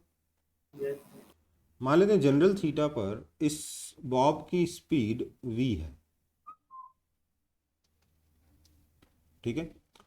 तो क्या मैं कह सकता हूँ, as theta increases height increases, this means gravitational potential energy increases, this means kinetic energy decreases, this means speed decreases, हाँ या ना? Yes sir. जैसे जैसे ऊपर जाएंगे स्पीड घटती जाएगी, सिंपल सी बात है। कब तक? 180 डिग्री तक, उसको तो आपस से इंक्रीज होना शुरू हो जाएगा स्पीड, है ना। Yes sir. ओके, अब मुझे बताइए कि इस पोजीशन में इसके ऊपर फोर्सेस क्या क्या लग रहे हैं। कि स्पीड तो v है, अच्छा स्पीड को भी मैंने सेम कलर सुना दिया ना। इसकी स्पीड तो v है, फोर्स इसके ऊपर दो ही लग रहे हैं, एक mg और एक टेंशन, है ना, राइट। अब ध्यान दीजिएगा, यस सर। ये पार्टिकल सर्कुलर मोशन कर रहा है, पर इसके पास एक टेंजेंशियल डायरेक्शन में एक्सेलरेशन होगा, उसी की वजह से स्पीड चेंज हो रही है ना, है ना। तो इसके पास बेसिकली दो एक्सेलरेशन है। कौन कौन से? सर एक तो ए रेडियल है और एक ए टेंजेंशियल है ना। इस केस में ए टेंजेंशियल पीछे की तरफ है क्योंकि स्पीड डिक्रीज हो रही है, राइट, है ना। Yes sir. ओके, सो अगर मैं mg के दो कंपोनेंट करता हूं, मैं क्या बोलूँगा, ये एंगल अगर थीटा है तो नेचुरल सी बात है ये वाला एंगल भी थीटा होगा, इसलिए इधर वाला कंपोनेंट कितना आ जाएगा, mg कॉस थीटा, और इधर वाला कंपोनेंट कितना आ जाएगा, mg sine theta. Now mg sine theta जो है it is responsible for changing speed, हाँ या ना?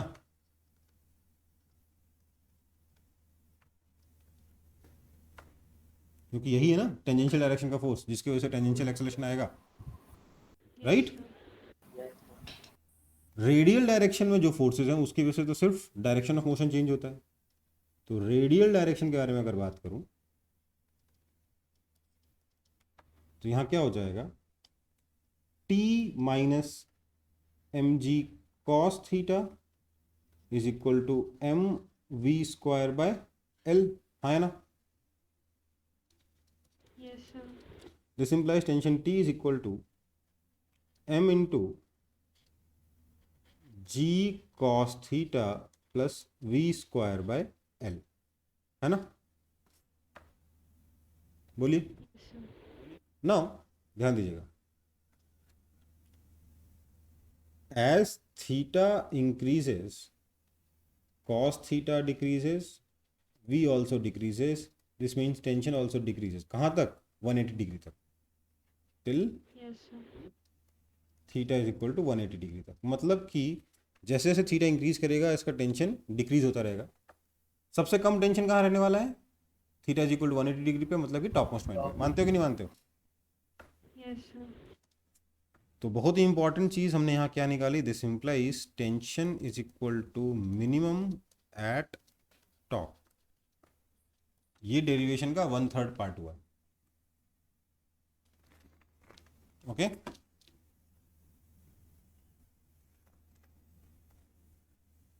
इसको हम डायरेक्टली भी बोल सकते थे कि टॉप मोस्ट पॉइंट पे टेंशन कम होगा, हम प्रैक्टिकल एक्सपीरियंस से भी बोल सकते थे, बट मैथमेटिकली तो प्रूफ करना पड़ेगा ना एक बार। तो टेंशन मिनिमम कहाँ पे हो रहा है? टॉप मोस्ट पॉइंट पे। मतलब जैसे जैसे आप ऊपर जा रहे हो वैसे वैसे टेंशन डिक्रीज होता जा रहा है। टॉप मोस्ट पॉइंट पे सबसे कम है, बॉटम मोस्ट पॉइंट पे सबसे ज्यादा है, right? Yes, sir. Yes.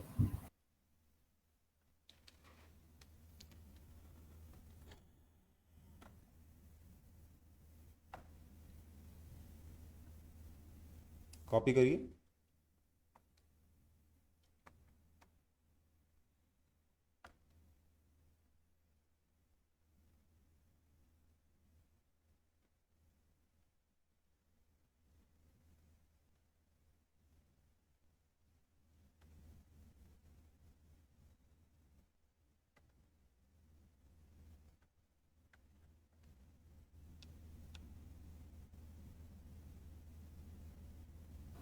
Sir, हो गया। हो गया, चल। Sir, हाँ बेटा, सर ये 8 टेंजेंशियल ऑपोजिट डायरेक्शन में क्यों लग रहा है, एक बार बोल देंगे? हाँ बेटा, क्योंकि इसकी स्पीड डिक्रीज हो रही है ना। M g sine, m g का ये वाला कंपोनेंट वेलोसिटी के अपोजिट डायरेक्शन में, जिसकी वजह से उसकी स्पीड डिक्रीज हो रही है। कोई दिक्कत? Okay sir. Yes.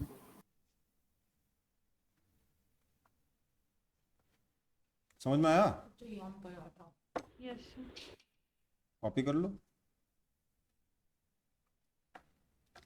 सर हो गया कॉपी। हो गया, चलो। Yes sir. अब हमें कंडीशन किसकी निकालनी थी? कंप्लीट सर्कुलर मोशन की, राइट? तो फॉर कंप्लीट सर्कुलर मोशन,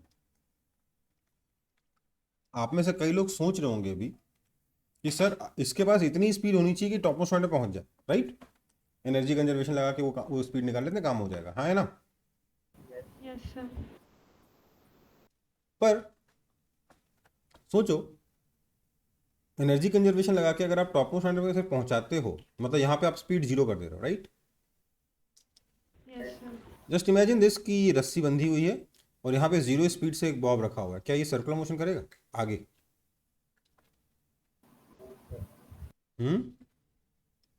करेगा क्या? सर फिर रस्सी स्लैक हो गई। हाँ, रस्सी स्लैक हो जाएगी, राइट?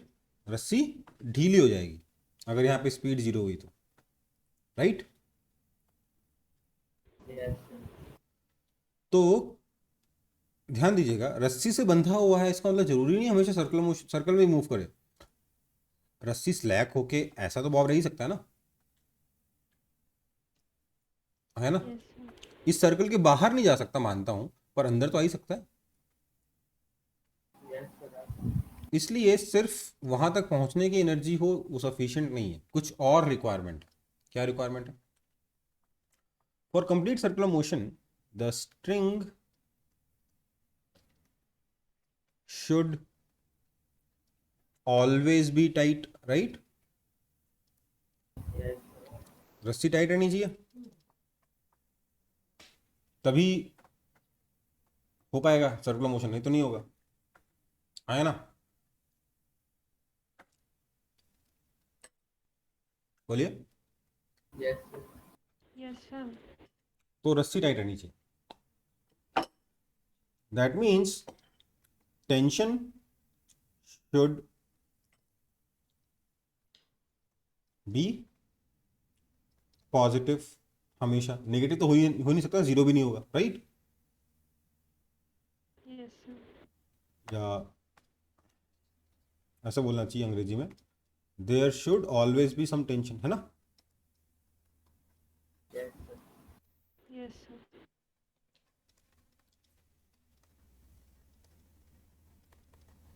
राइट? या फिर इसी बात को लिखने का दूसरा तरीका, there should be some tension at top most point. आया ना?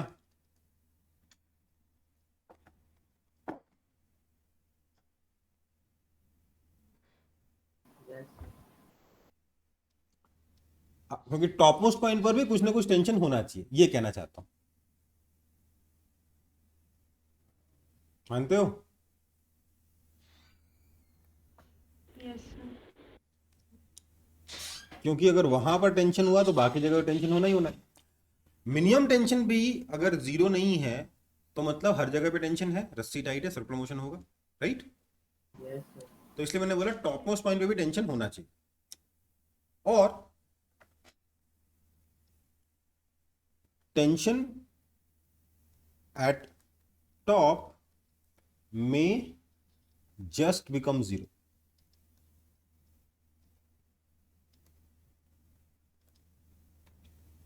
ये ठीक है? सिर्फ टॉप मोस्ट पॉइंट पे ही जीरो, उससे डीसी ट्रायंगल इधर भी टेंशन है, डीसी ट्रायंगल उधर भी टेंशन है, तो भी ये भी तो चलेगा ना?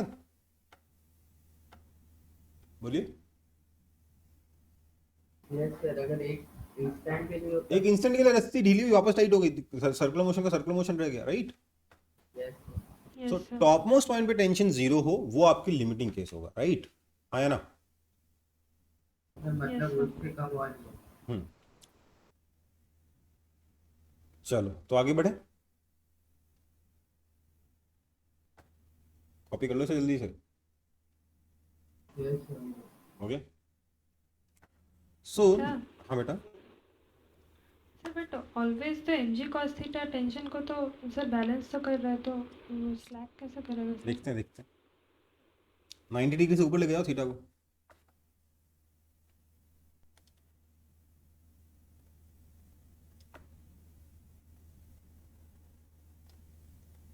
टॉप मोस्ट पॉइंट पे क्या हो रहा है?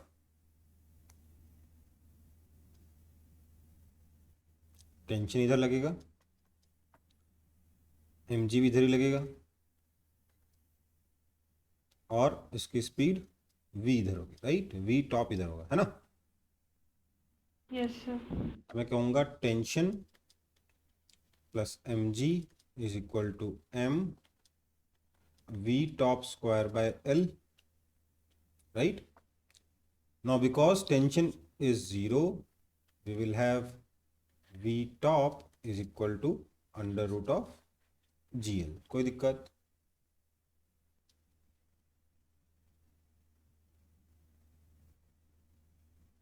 No sir. आ गया ना टॉप फ्रंट का वेलोसिटी? Yes sir. तो ये आपका 2/3 डेरिवेशन खत्म हो गया।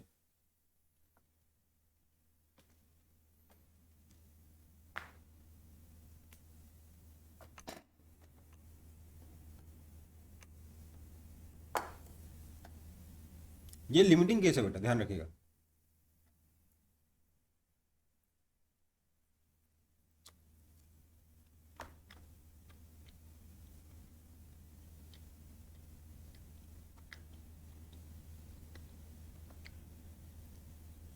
Okay sir. हाँ बेटा बोलो। सर मतलब लिमिटिंग केस है सर ये। हम्म सर तो वी टॉप अगर बड़ा हो जाएगा तब भी तो रूट ये तो इसीलिए तो पहले क्या लिखा, ग्रेटर देन इक्वल टू लिखा था ना, ये लिमिटिंग केस होता है। इससे बड़ा होगा, हो सकता है इससे कम स्पीड अगर होगी तो सर्कुलर मोशन नहीं होगा और इससे डिले हो जाएगी। यस कोई दिक्कत? No sir.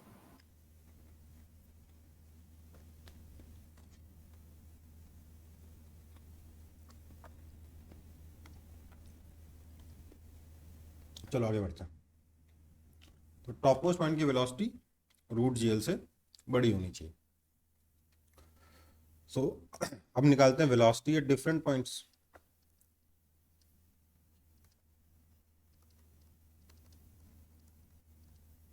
कुछ नहीं करना है, एनर्जी कंजर्वेशन लगाना है। ओके ओके बेटा। Yes sir.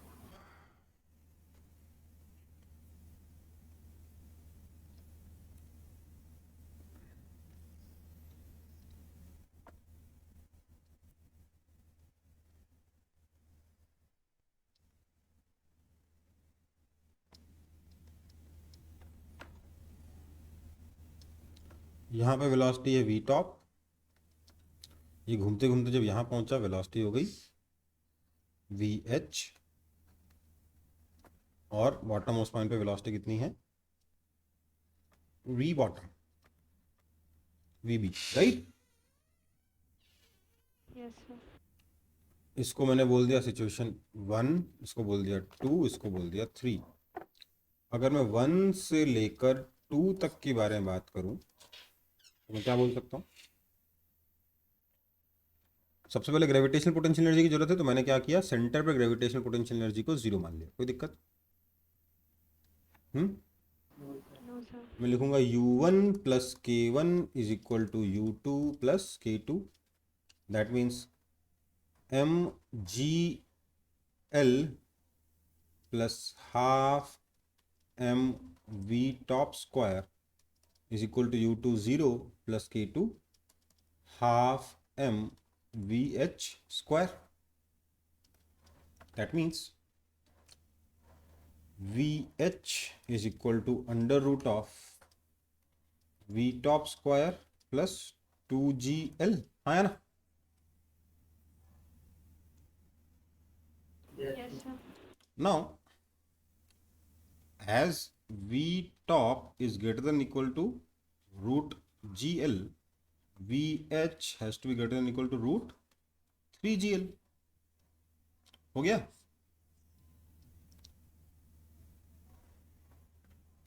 और अगर आप 1 से लेकर 3 तक के बारे में बात करो, टॉप मोस्ट पॉइंट से लेकर बॉटम मोस्ट पॉइंट तक, तो क्या मिलेगा? v bottom has to be greater than equal to root 5gl। Same तरीके से तो हो गया डेरिवेशन पूरा इन 3 फॉर्मूलों का, रूट जीएल, रूट 3gl और रूट 5gl का।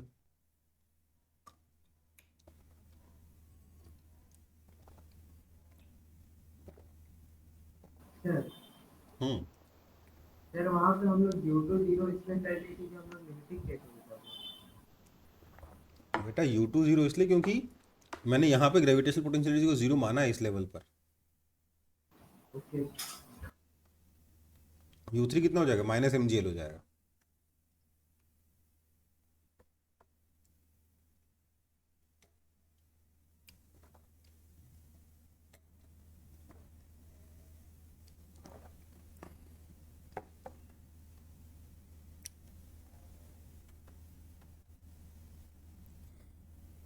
कोई दिक्कत?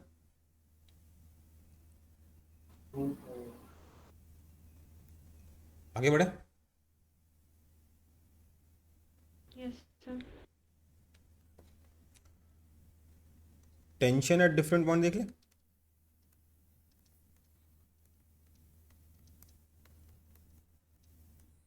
हम्म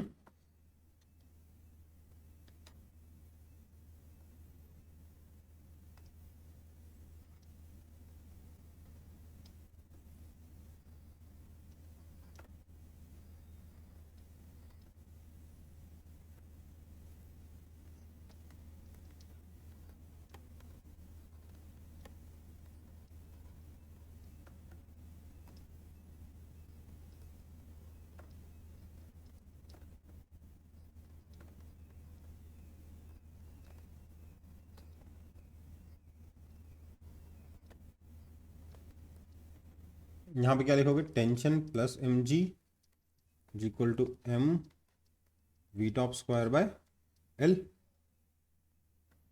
है ना।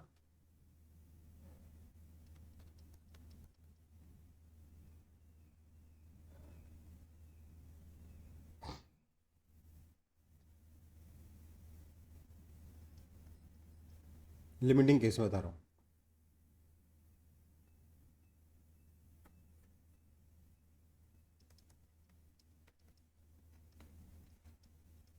राइट, यहाँ क्या लिखोगे, रेडियल डायरेक्शन में सर वहाँ पे तो टेंशन ऊपर रहेगा, एमजी नीचे रहेगा।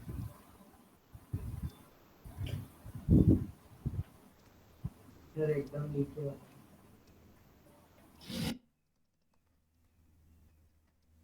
क्या हुआ, कहाँ पर, बॉटम मोस्ट पॉइंट पे आप अच्छा उल्टा कर दिया, सॉरी।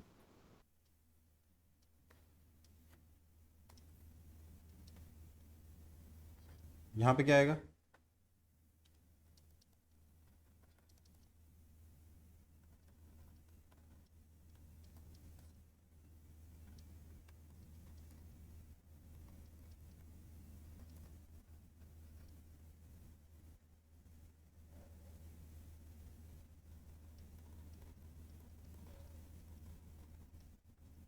तो लिमिटिंग केस में टेंशन कितना आया, 6 mg, 3 mg और 0, 0, 3 mg, 6 mg। ओके बेटा,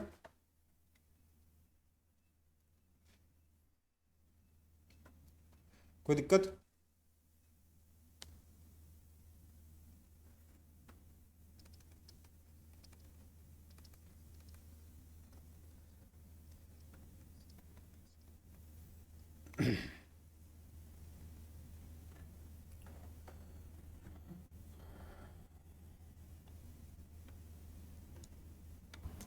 सर तो हम लोग इसमें जनरली ये ही किए ना क्या सबको। सर जनरली डिराइव हम लोग यही किए कि सर्किट बेटा, अभी लिमिटिंग केस पढ़ रहे हैं यार, मैंने बोला ना अच्छा खासा लंबा थोड़ा टॉपिक है, आपको तुरंत कंक्लूजन क्यों चाहिए। हम सारे केसेस क्यों नहीं कर सकते, हम क्यों सिर्फ स्पेसिफिक केस करेंगे। नहीं सर वो नहीं बोले सर, सर। डेरिवेशन आप स्टेप्स किए ना सर। हम सारे केसेस करेंगे, हम जनरल केस भी करेंगे, ठीक है। कंप्लीट होने दो, ये मत सोचो कि सर यही पढ़ना है कि वो पढ़ना, वो मेरा काम है। आपका काम ये है कि जो पढ़ाया जा रहा है समझ में आ रहा है कि नहीं, ठीक है। सर बोलिए। सर इसका पहले का पहले स्लाइड एक बार कीजिए ना सर। सर सर इसका भी पहले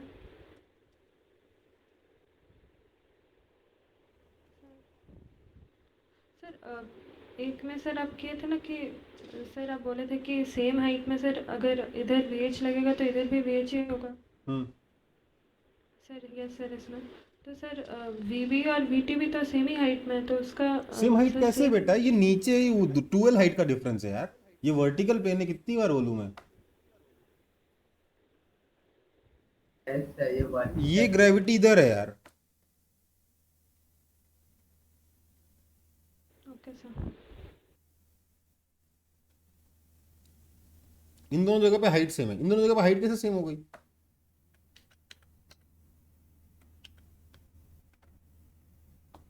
कैसे सब क्वेश्चन, कोई इतने सारे अच्छे क्वेश्चन बनते, पता है मेरे को लग रहा है ये क्यों नहीं पूछ रहे आप लोग, ये क्यों नहीं पूछ रहे आप लोग, सारे ऐसे घटिया क्वेश्चन पूछ रहे हो। डोंट वरी, पूछना बंद मत करना, मैं बोल देता हूँ ऐसे।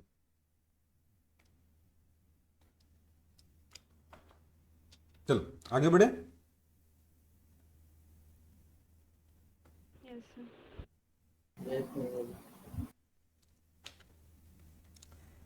चलो so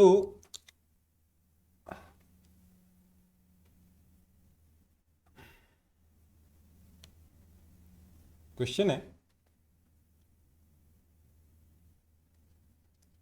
what if V bottom is less than √5 GL। √5 GL से अगर कम हो जाएगा V bottom तो होगा क्या आखिर। देखो बात समझो, डेरिवेशन के लिए इंपॉर्टेंट पॉइंट कौन सा था, टॉप मोस्ट पॉइंट, पर क्वेश्चंस के लिए कौन सा पॉइंट इंपॉर्टेंट होगा ज्यादा, बॉटम मोस्ट पॉइंट। क्यों? क्योंकि ज्यादातर क्वेश्चन में मोशन शुरू कहाँ से होगा? इक्विलिब्रियम पोजीशन से। इक्विलिब्रियम कहाँ पर है? बॉटम मोस्ट पॉइंट पे है ना, है ना? तो ज्यादातर क्वेश्चंस के लिए सबसे इंपॉर्टेंट पॉइंट कौन सा है? Bottom most point. तो सबसे इंपॉर्टेंट फॉर्मूला कौन सा होगा? √5GL। मुझे बताइए कि अगर बॉटम मोस्ट पॉइंट पर वेलोसिटी √5GL से कम है तो क्या होगा? मोशन कैसा होगा? या थोड़ा सा सर्कुलर मोशन करेगा, फिर थोड़ा आगे जाएगा, फिर पीछे चलेगा। एक्चुअली इसमें दो केसेस बनते हैं।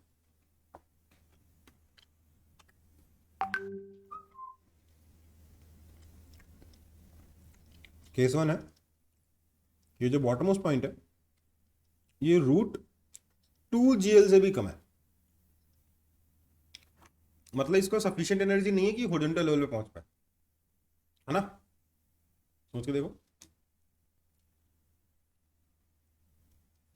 हॉरिजॉन्टल लेवल पे पहुंचने के लिए एल हाइट ऊपर जाना है तो कितनी स्पीड चाहिए मिनिमम? √2GL चाहिए कि नहीं चाहिए?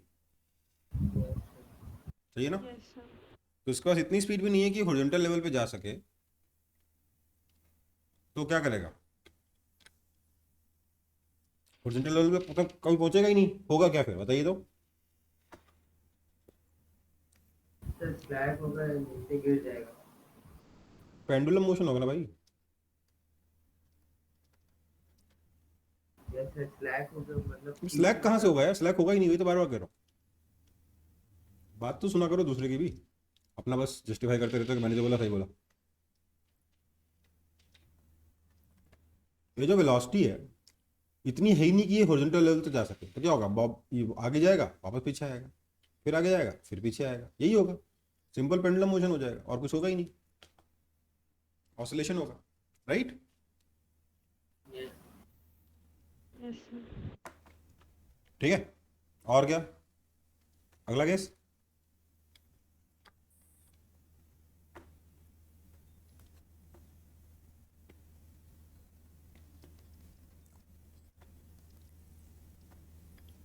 जो √2GL है इससे तो ज्यादा है बॉटम ऑफ स्पाइन की स्पीड, पर अभी भी √5GL से कम है। मतलब कि इसका सफिशिएंट स्पीड है कि ये हॉरिजॉन्टल लेवल को क्रॉस कर जाए, राइट? तो क्या होगा? तो सिंपलाइज, पहले क्या होगा?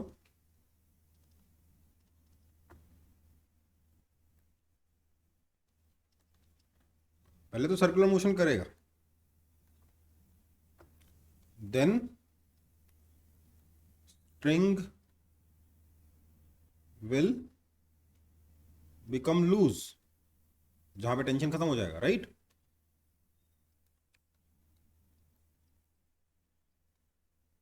ओके, तो क्या होगा? बेसिकली बॉब को आप यहां से फेंके, बॉब ऐसे कटर, इसको तो पार कर गया, लेकिन इसके बाद यहां कहीं जाके टेंशन खत्म।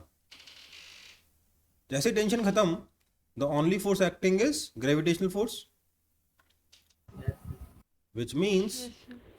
कि इसके बाद कौन सा मोशन शुरू होगा? Projectile motion will be followed, right?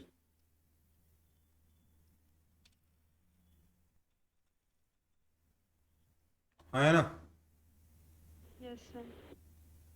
तो पार्ट सर्कुलर, पार्ट प्रोजेक्टाइल, ये होगा अगर बॉब की स्पीड √2GL और √5GL के बीच में हो तो। समझ में आई बात?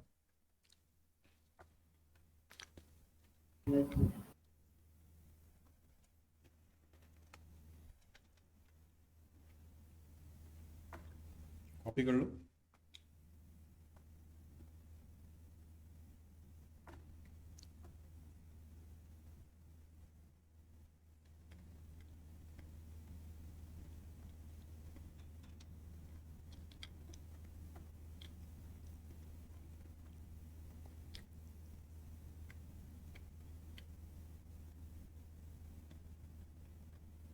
सर हो गया। हो गया? Yes sir. तो अब क्वेश्चन आएगा कि पता लगाओ कि कितने एंगल पे जाके सर्कुलर मोशन खत्म होगा और प्रोजेक्टाइल मोशन शुरू हो जाएगा। समझ में आई बात? Yes sir. So finding the point where tension becomes zero.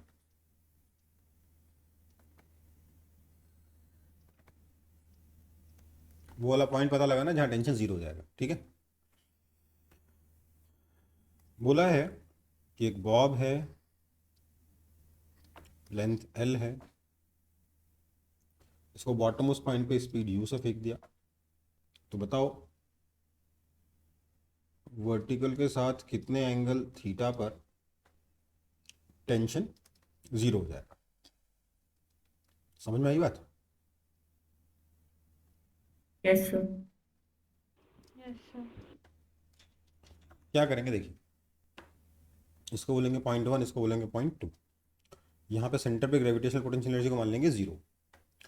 फिर बोलेंगे मान लेते हैं यहाँ पे टेंशन जीरो है, तो u1 plus k1 is equal to u2 plus k2 तो लगा ही सकता हूँ, राइट?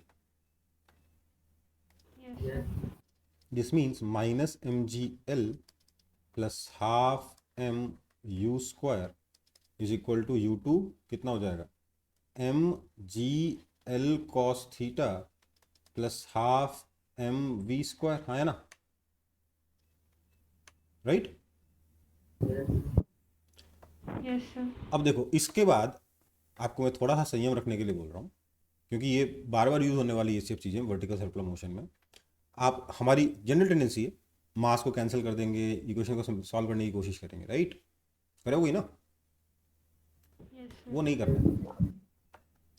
दिस इम्प्लाइज मैं हाफ एम वी स्क्वायर की वैल्यू निकालूंगा। क्यों बताता हूँ। Half m v square is equal to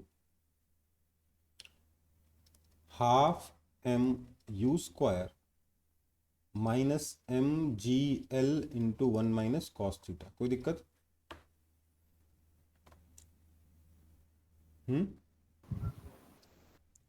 this means अब मैं इसको 2/L से मल्टीप्लाई करूंगा। क्यों? क्योंकि उससे मुझे क्या मिलेगा, मुझे m v square by l मिलेगा।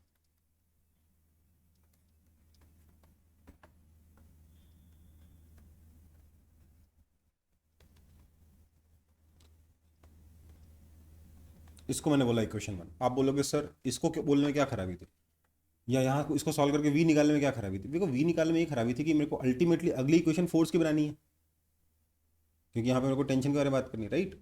फोर्स में यस सर। कौन सा फोर्स आने वाला? Centrifugal force. सेंट्रीफ्यूगल फोर्स में भी एम वी स्क्वायर आता है, काइनेटिक एनर्जी में भी एम वी स्क्वायर आता है।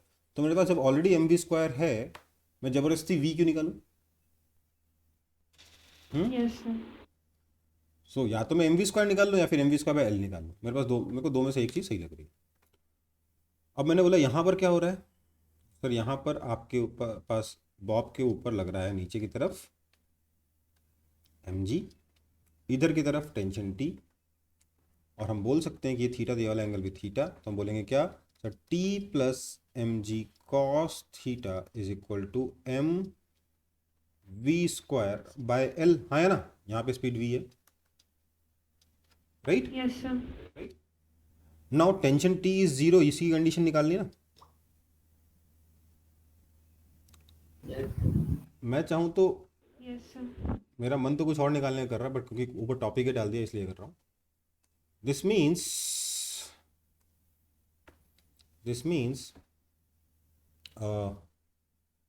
M G cos theta is equal to, बस ये वैल्यू डाली मेरे को, m you square by L minus two M G into one minus cos theta. हाँ है ना, है ना? अब देखो यहाँ क्या हुआ, यस सर। यहाँ पर ही minus two M G into one minus cos theta है, तो ये plus two M G cos theta है, इधर minus M G cos theta, right? Sorry, इधर plus two M G cos theta, इधर एम जी कॉस थीटा। इसको इधर लेके आ जाऊंगा तो क्या आ जाएगा, minus M G cos theta is equal to M you square by L minus two M G, right?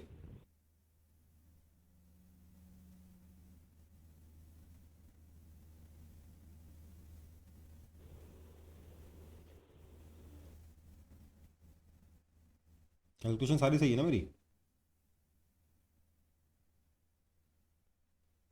Yes sir. सो अगर मेरे को u पता होगा तो मुझे cos थीटा मिल जाएगा कि नहीं?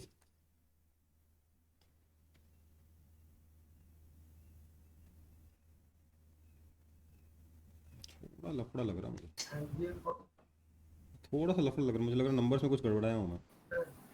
वहाँ पे शायद 1 plus cos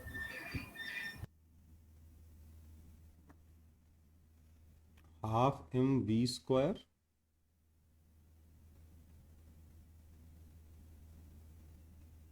half m square minus M g l 1 plus cos plus theta, आएगा। यस हाँ सर। वही कह रहा हूँ, कुछ तो लफड़ा हो रहा है।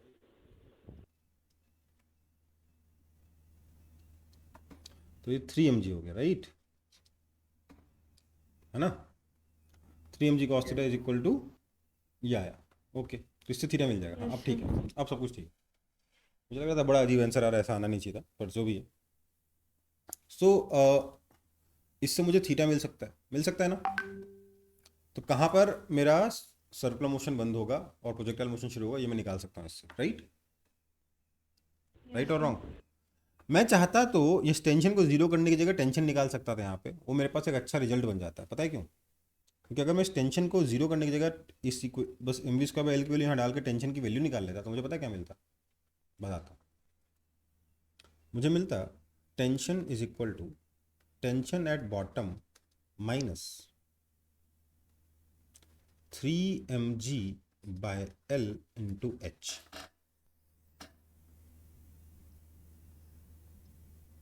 यहाँ का टेंशन लो, निकालो,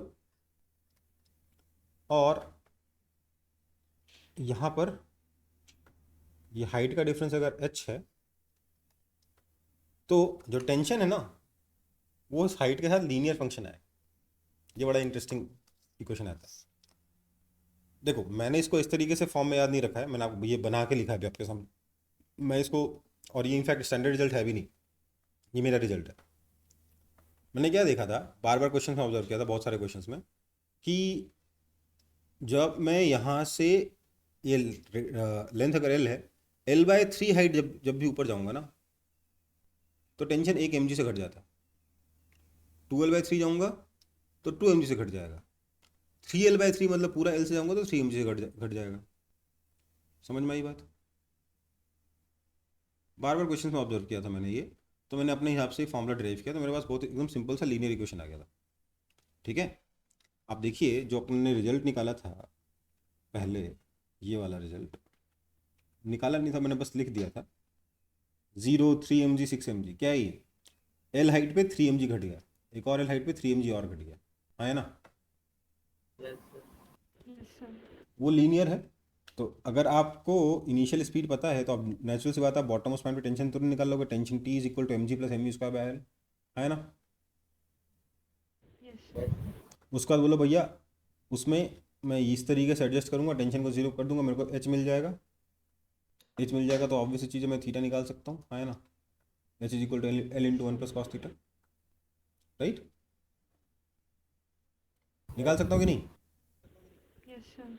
सो there are lot of things that you can do.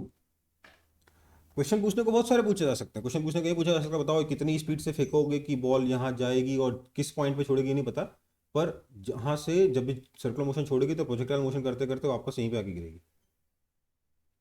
ठीक है, ये भी क्वेश्चन आता है, कैलकुलेशन होती है उसमें, लेकिन क्वेश्चन सिंपल ही है। ठीक है, कैलकुलेशन करवा सकते हैं लेकिन क्वेश्चन सिंपल है।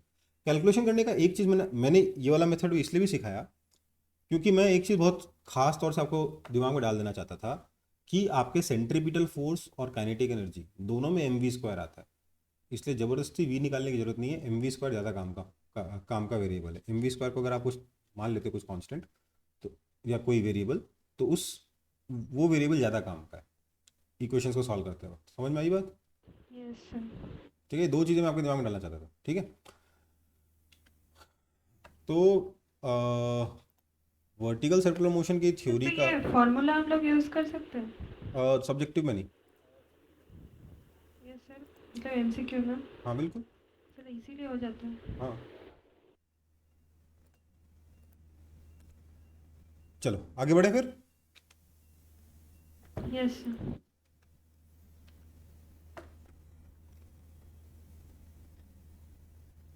इस फॉर्मूले के और भी एप्लीकेशन दिखाऊंगा मैं आपको, कुछ बहुत ही स्टैंडर्ड से क्वेश्चन है पर डायरेक्ट एप्लीकेशन।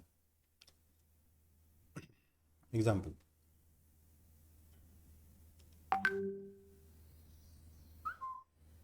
ये सर्कुलर ट्रैक है, रेडियस आर का। अच्छा ये गलत हो गया, सॉरी।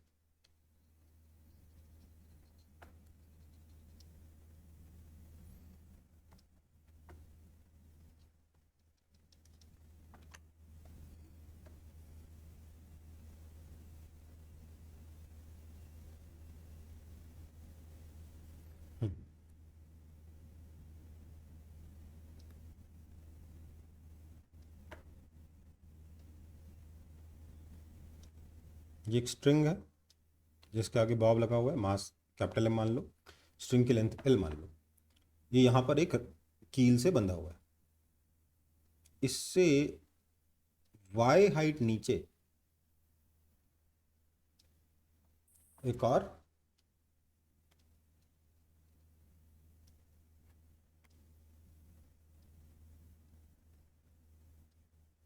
वाई हाइट नीचे एक और कील है, पेग, पेग कह लो, कील कह लो, नेल कह लो। जिस बुक से मैंने क्वेश्चन उठाया उस बुक में पेग था तो पेग ही लिख रहा हूँ, ठीक है। फिर इसको हमने हॉरिजॉन्टल पोजीशन से रिलीज कर दिया। रिलीज करेंगे तो इसका मोशन कैसा होगा बताइए तो मेरे को, वर्ड्स में क्या सोच रहे हो, कैसा मोशन होगा, किस तरीके से बॉब मूव करेगा बताइए। सर्कुलर मोशन करते हो यहाँ आएगा, फिर क्या होगा,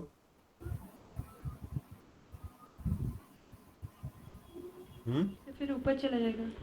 रस्सी पेग में फंस जाएगी, राइट, कील में फंस जाएगी और उसके बाद क्या होगा, इस पेग के अराउंड सर्कुलर मोशन करेगा, राइट। Yes sir. क्वेश्चन है find minimum y so that the bob अरे क्या हो गया ये, the bob completes circular motion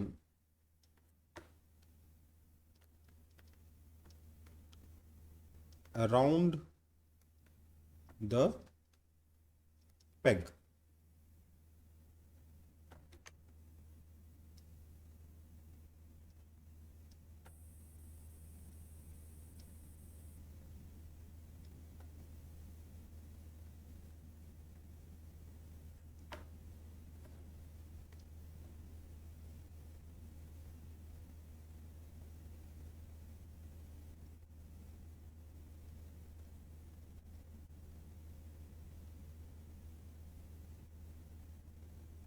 बोलो क्या होगा,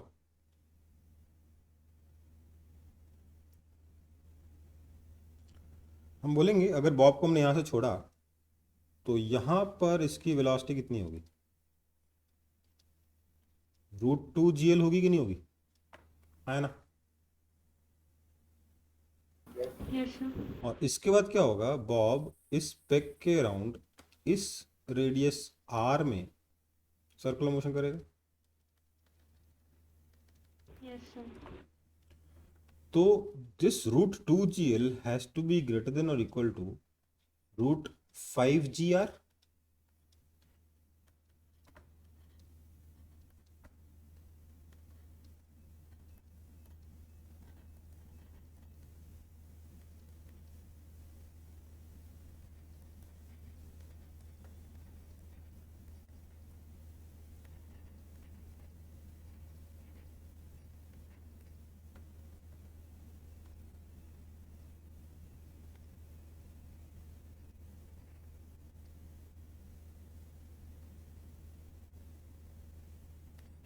समझ में आया,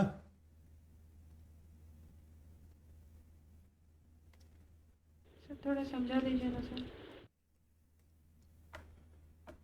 वर्टिकल सर्कुलर मोशन कंप्लीट करने के लिए मिनिमम स्पीड कितनी चाहिए, √5 GR।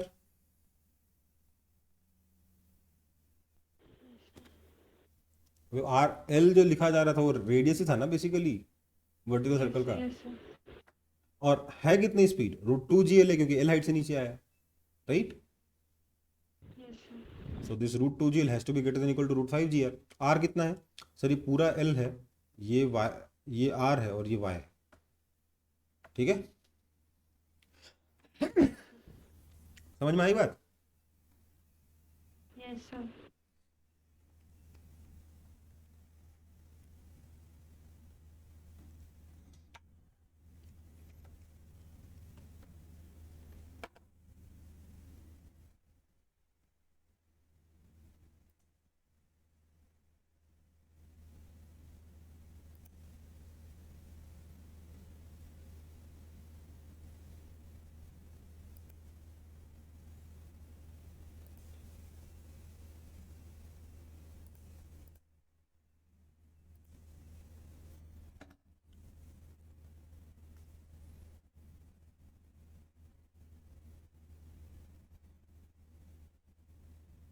आगे बढ़े। Yes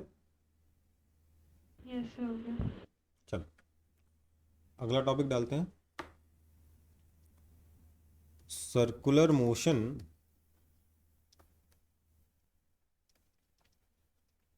of block on a vertical track. Hot wheels से खेले हो कभी, या हॉट व्हील्स का वीडियो देखा है कभी टीवी वगैरह पे? सर मैं है सर।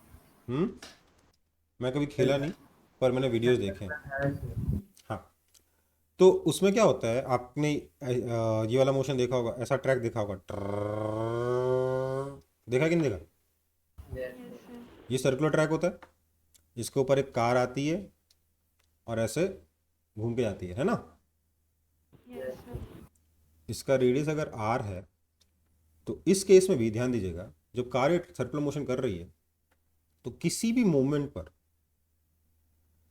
इसके ऊपर फोर्स क्या लग रहा है, mg and normal. Yes just like yes कि सर। एक रस्सी वाले केस में बॉब पर क्या लग रहा था, mg और टेंशन, है ना। दोनों के सिमिलर है कि नहीं है? Yes sir. हम्म इस केस में सर्कुलर मोशन कब बंद होगा, जब टेंशन जीरो हो जाए। इस केस में भी तो जब नॉर्मल फोर्स जीरो हो जाएगा तो क्या होगा, कांटेक्ट टूट जाएगा, सर्कुलर मोशन बंद हो जाएगा। सेम टू सेम केस है बिल्कुल, बस टेंशन की जगह नॉर्मल लग रहा है ना। Yes sir. समझ में आई बात? समझ में आया कि नहीं? Yes sir. सो यहाँ पर क्या होगा इस केस में, बॉब के इसके लिए भी क्या बोल सकते हैं, velocity at bottom most point has to be greater equal to √5 GR। Velocity at top most point has to be greater equal to √GR for complete circular motion, right. जो जो चीज़ वहाँ पे टेंशन के लिए था वो सारी चीज़ यहाँ पे नॉर्मल के लिए लग जाएंगी, बाकी सब कुछ सेम टू सेम रहेगा, राइट। कोई दिक्कत? सर। चलो कॉपी कर लो।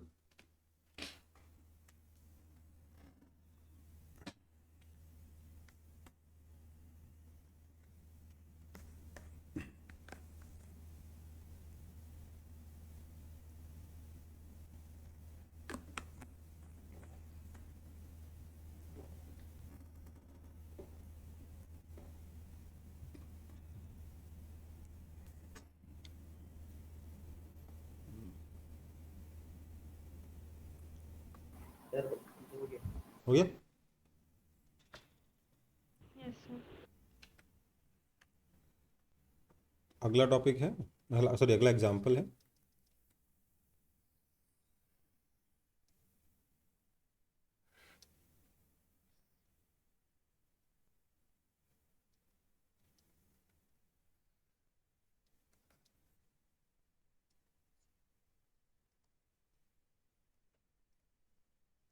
find minimum h for the block to complete the track।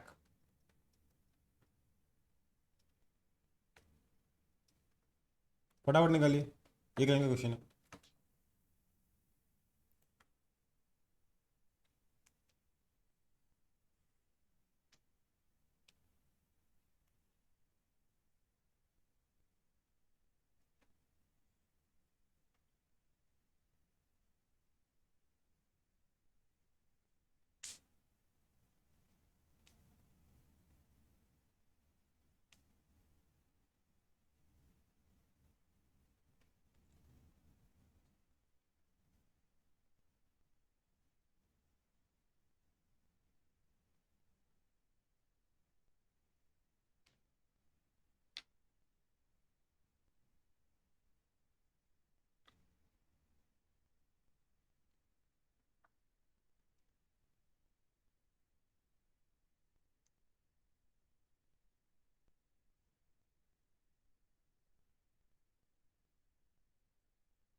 क्या हुआ? हुआ?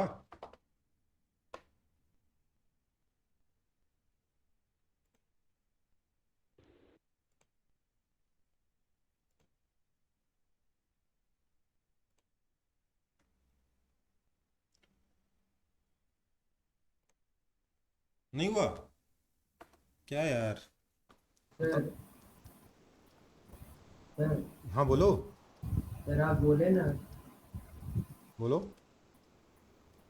तो उसका पोटेंशियल एनर्जी उसका काइनेटिक एनर्जी से थोड़ा ज़्यादा होना चाहिए, ताकि वो √5 GR को टोटली क्या कर सके।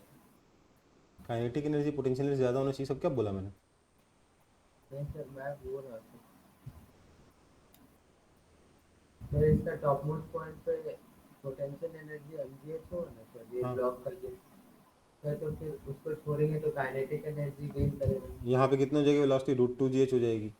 Yes, आगे फिर आगे ये रूट सर टू उसमें से वेट कर। ठीक है। तो एक लाइन का क्वेश्चन है यार, क्या कर रहे हो? सर यही चाहिए। तो आंसर बोलो ना, तो क्वेश्चन सॉल्व सर करने के लिए बोलते हैं। चलो आगे बढ़ते हैं। समझ में आया? कुछ है इसमें नया? नहीं किसी को कुछ नया लग रहा है? No sir.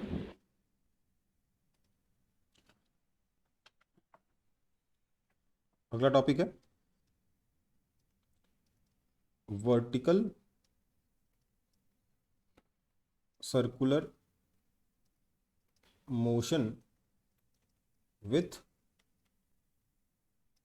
massless rod and some similar cases.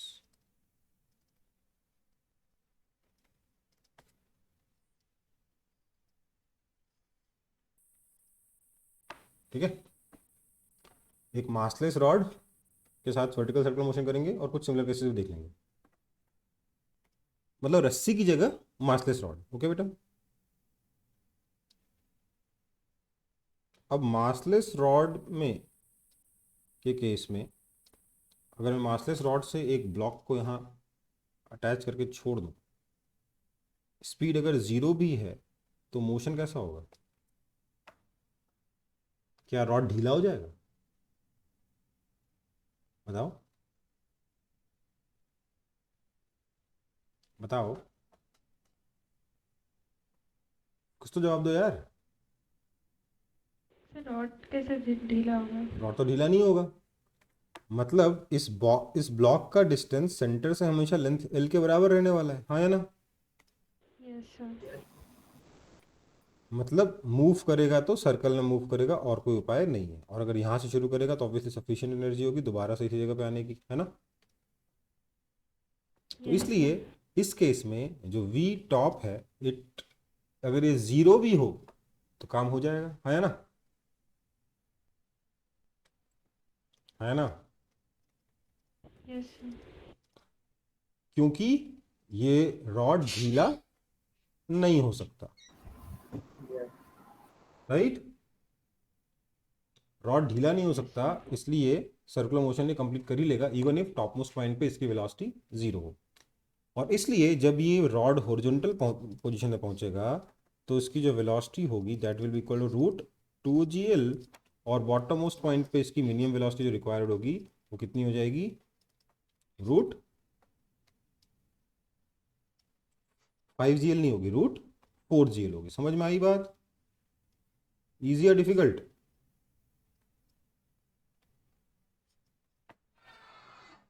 कोई दिक्कत है इसमें? बोलो।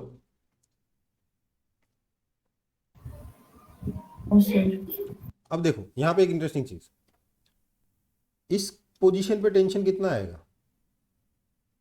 अगर आप कैलकुलेट करोगे तो this tension will provide for mg plus mvv²/L and you will find this tension is comes out to be 5 mg। कितना आता है? अगर लिमिटिंग केस में कितना आएगा? 5 mg आएगा, अगर इसका मास सेम है तो। ओके बेटा, ठीक है। समझ में आया? सर। कोई जवाब नहीं देता यार आप में से। Yes sir. यहाँ पर टेंशन कितना आएगा? एल हाइट पे गए तो इससे 3 mg कम हो जाएगा, तो 2 mg है ना। यस तो यहाँ पर यस टेंशन सर। कितना हो जाएगा? 2 mg में से माइनस 3 mg घट गया, -mg। हाँ, -mg। इसमें रॉड का फोर्स ऊपर लगेगा mg, जो इसके वेट को बैलेंस करेगा। समझ में आई बात? यस ठीक है, यहाँ से शुरू करो तो यहाँ पे रॉड का फोर्स ऊपर ऊपर लग रहा है mg। यहाँ आते आते उससे 3 mg अंदर की तरफ बढ़ जाएगा तो 2 mg हो जाएगा अंदर की तरफ, और यहाँ और 3 mg अंदर की तरफ बढ़ जाएगा तो 5 mg हो जाएगा अंदर की तरफ। समझ में आई बात? समझ में आया कि नहीं? Yes sir. सर मतलब वो माइनस नहीं हो सकता? यार माइनस ही तो है, डायरेक्शन उल्टा हो गया। रस्सी के केस में क्योंकि माइनस नहीं हो सकता इसलिए रस्सी ढीली हो जाती है। यस सर, समझ गए। समझ के यस बात सर। समझ के बात को। Yes sir. तो सर इसका कोई और उपाय है क्या, जो हम किस एक और सिमिलर सिचुएशन बना सकते हैं क्या? मैंने लिखा तो आपने आपने लिखा तो है सर कुछ सिमिलर केसेस। इसका सिमिलर क्या नॉर्मल फोर्स से बना सकते हैं हम लोग? क्या कभी ऐसा हो सकता है कि नॉर्मल फोर्स अंदर भी लगे बाहर भी लगे? यस, पॉसिबल है। कैसे पॉसिबल है sir?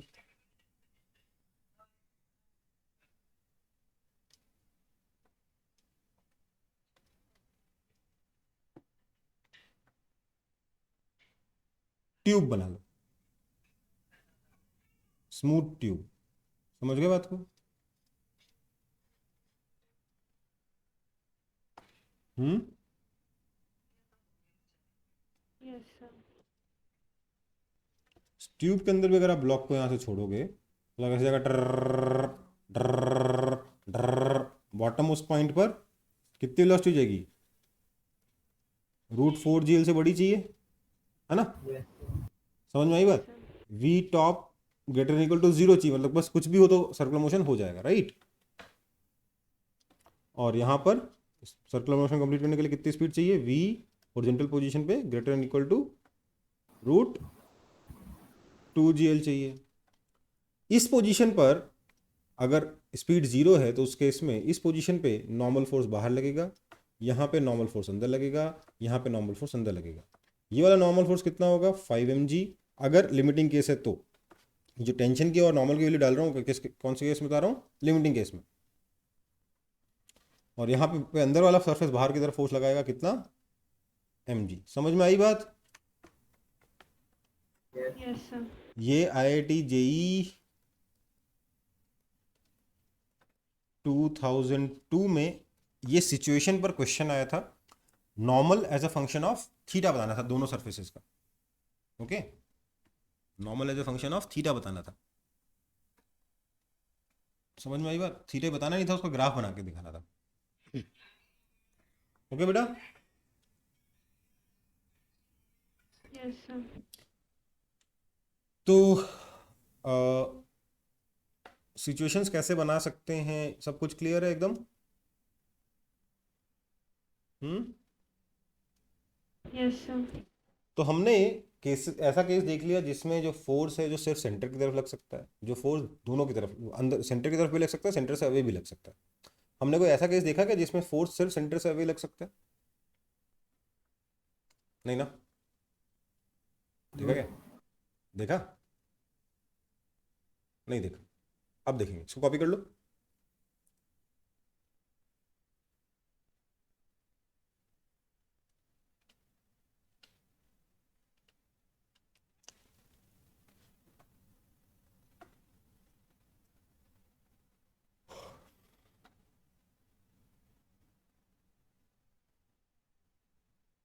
Yes sir. Okay. Okay,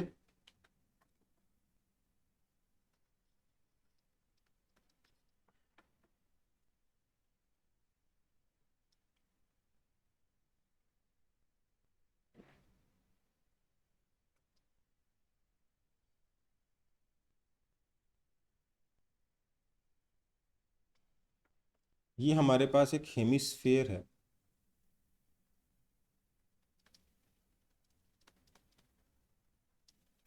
जिसका रेडियस r है और ये एक फ्लोर पे रखा हुआ है। मतलब सिर्फ समझाने के लिए हेमिस्फीयर बना दिया था, पर समझ गए बात को? स्मूथ है, यस सर। ये फिक्स्ड भी है, ये मूव नहीं कर सकता। इसके ऊपर हम लोगों ने एक बहुत ही छोटा सा ब्लॉक ऐसे रख दिया, छोटा सा ब्लॉक, स्मॉल ब्लॉक। तो इस ब्लॉक के बारे में सोचिए, नॉर्मल फोर्स लग सकता है लेकिन सिर्फ बाहर की तरफ लग सकता है, सेंटर की तरफ नहीं लग सकता, है ना? Yes sir. अब अगर मैं इसको रिलीज कर दूंगा तो क्या होगा? इसके पास मल्टीपल ऑप्शंस हैं फिलहाल के लिए, कि ये ऐसे स्लाइड करते हुए, ऐसे चिपकते हुए, चिपके हुए में ऐसे आके गिरे, या फिर किसी एक जगह पर कांटेक्ट छोड़ दे और उसके बाद प्रोजेक्टाइल मोशन करते हुए आके गिरे। Yes sir. आपको क्या लगता है क्या होने वाला है? पहला वाला केस होने वाला है कि दूसरा वाला केस होने वाला है? ये दूसरा दूसरा वाला होने वाला है। एक पर्टिकुलर लोकेशन पे जाके ये कांटेक्ट तोड़ देगा, ब्लॉक। मुझे बताना है कि बताओ कितने एंगल पर ये कांटेक्ट टूटेगा, ये एंगल थीटा कितना होगा जिसमें ये कांटेक्ट टूट जाएगा। ठीक है, समझ में आई बात? Yes sir. अब देखो, मेरे पास इसका एक डायरेक्ट मेथड है जो आप यूज नहीं कर सकते एग्जाम में, मतलब ऑब्जेक्टिव में कर सकते हो ऑब्वियसली, सब्जेक्टिव में नहीं कर सकते। क्या है कि सर आर हाइट नीचे आने पे टेंशन में फर्क कितना पड़ता था? 3 mg का। इस केस में क्योंकि नॉर्मल फोर्स बाहर लग रहा है mg इनिशियली, ठीक है, बेसिकली टेंशन बाहर की तरफ है -mg। आर हाइट आने पे 3 mg से बढ़ता था, है ना, सेंटर की तरफ। लेकिन मेरे को सेंटर की तरफ 3 mg नहीं बढ़ाना, मुझे सेंटर की तरफ से mg बढ़ाना, जिससे नॉर्मल फोर्स 0 हो जाएगा। कॉन्टैक्ट छोड़ने का मतलब क्या? नॉर्मल फोर्स 0 करना, right? Yes sir. Theta where block leaves contact. एक तरीका मैं तुम्हें ये बता रहा हूँ उस रिजल्ट का यूज करते हुए, कि उसके लिए सर मतलब मेरे को क्योंकि सिर्फ एक mg से बढ़ाना है, आर हाइट में 3 mg से बढ़ता है, तो उसके लिए हाइट कितनी चाहिए? r/3। 1/3 तो ये कितना हो गया? 2r/3। तो थीटा कितना हो गया सर? कॉस थीटा हो गया 2r/3 upon r, that is equal to 2/3। Answer आ गया कि नहीं आ गया? Yes sir. है ना? लेकिन यार ये तो एक ऐसा रिजल्ट है जो हम ऑलरेडी किसी और केस में देखे हैं, उसको दूसरी जगह यूज करना, इतना उसके ऊपर रिलाय करना अच्छी बात नहीं है। प्रॉपर मेथड क्या होगा कि मैंने बोला लेट से किसी जनरल थीटा एंगल पे, ये थीटा कांटेक्ट लीव करने वाला नहीं, बाद में कांटेक्ट लीव करने की कंडीशन लगा देंगे उस पर। किसी जनरल थीटा एंगल पे इसकी स्पीड v है, ठीक है? तो सबसे पहले तो मैं लिखूंगा कि mgr plus 0 is equal to mgr cos theta plus half mv², है ना? कोई दिक्कत? This implies mgr into 1 minus cos theta into 2 कर दूं तो यह आ जाएगा mv², which means mv²/r is equal to 2mg into 1 minus cos theta. कोई दिक्कत? ये एनर्जी कंजर्वेशन की इक्वेशन है, ओके? कोई यस दिक्कत है? सर। इसके बाद मैं बोलूंगा देखो भैया फोर्स क्या क्या लग रहा है। सर फोर्स लग रहा है इधर की तरफ mg cos थीटा, इधर की तरफ mg sin थीटा, इधर की तरफ नॉर्मल। तो मैं लिखूंगा सर ये जो mg cos theta minus normal है ना, ये mv²/r के बराबर है, राइट? और ये वैल्यू मैं उठा के यहाँ से यहाँ डाल दूंगा तो मुझे क्या मिलेगा? mg cos theta minus normal is equal to 2mg into 1 minus cos theta. For leaving contact normal is equal to 0। इसका यहाँ लिख रहा हूँ, for leaving contact normal is equal to 0। That means इसको आप सॉल्व करोगे तो क्या मिलेगा? Cos theta is equal to 2 minus 2 cos theta. This implies cos theta is equal to 2/3। Answer समझ में आई बात? ये इस क्वेश्चन के सॉल्यूशन की आखिरी 2 लाइन है। सो देखो, I still trust this method more, but exam में मैं फटाफट इस तरीके से कर लेता हूँ, ठीक है?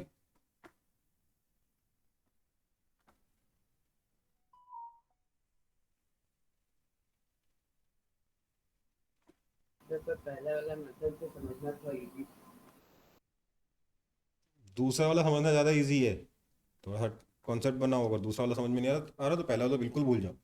दूसरा वाला अगर समझ में आ जाता इतने अच्छे से कि लगता फालतू मेहनत कर रहे हैं, तब भले ही पहले वाले मेथड के बारे में सोचिए, ठीक है? Yes sir. लेकिन अगर दूसरा वाला मेथड समझ में नहीं आ रहा तो पहला वाला मेथड किसी काम का नहीं आपके, ओके? सर वो उसी का शॉर्ट टर्म में यूज कर लीजिए। हाँ, कुछ बचा क्या? मेरे ख्याल से चैप्टर कंप्लीट हो गया। सर और कुछ बाकी नहीं? हो गया, वही वर्टिकल सर्कुलर मोशन पूरा हो गया, वही बचा था। एक्चुअली मैंने थोड़ा ऑर्डर चेंज कर दिया, जल्दी हो गया। अगली बार से मैं यही करूँगा। मैंने पहले पूरी थ्योरी पढ़ा दी, फिर से क्वेश्चन करा दिया, है ना? जनरली मैं टेंशन वाली थ्योरी सारी बाद में कराता था, तो उसमें ज़्यादा टाइम लगता था। पर आप लोग आराम से रिवाइज करिए, बढ़िया से करिए सब कुछ। चैप्टर आपका सर्कुलर मोशन कंप्लीट हो चुका है। कल डाउट सेशन हो जाएगा, जिसको भी कोई डाउट है प्लीज़ सेंड कर दीजिएगा आज रात को 12 बजे तक। आप लोग हमेशा मुझे कल सवेरे भेजते हो, फिर मुझे बहुत तकलीफ होती है, ठीक है? आज रात तो को बात, मॉड्यूल तो दो तो है सर, एक तो न्यूटन का लॉज ऑफ मोशन था, एक तो अलग से आपको फ्रिक्शन किसी भी चैप्टर से कोई भी डाउट है आप मुझे भेज दीजिए, ठीक है? ओके। ओके, चलो।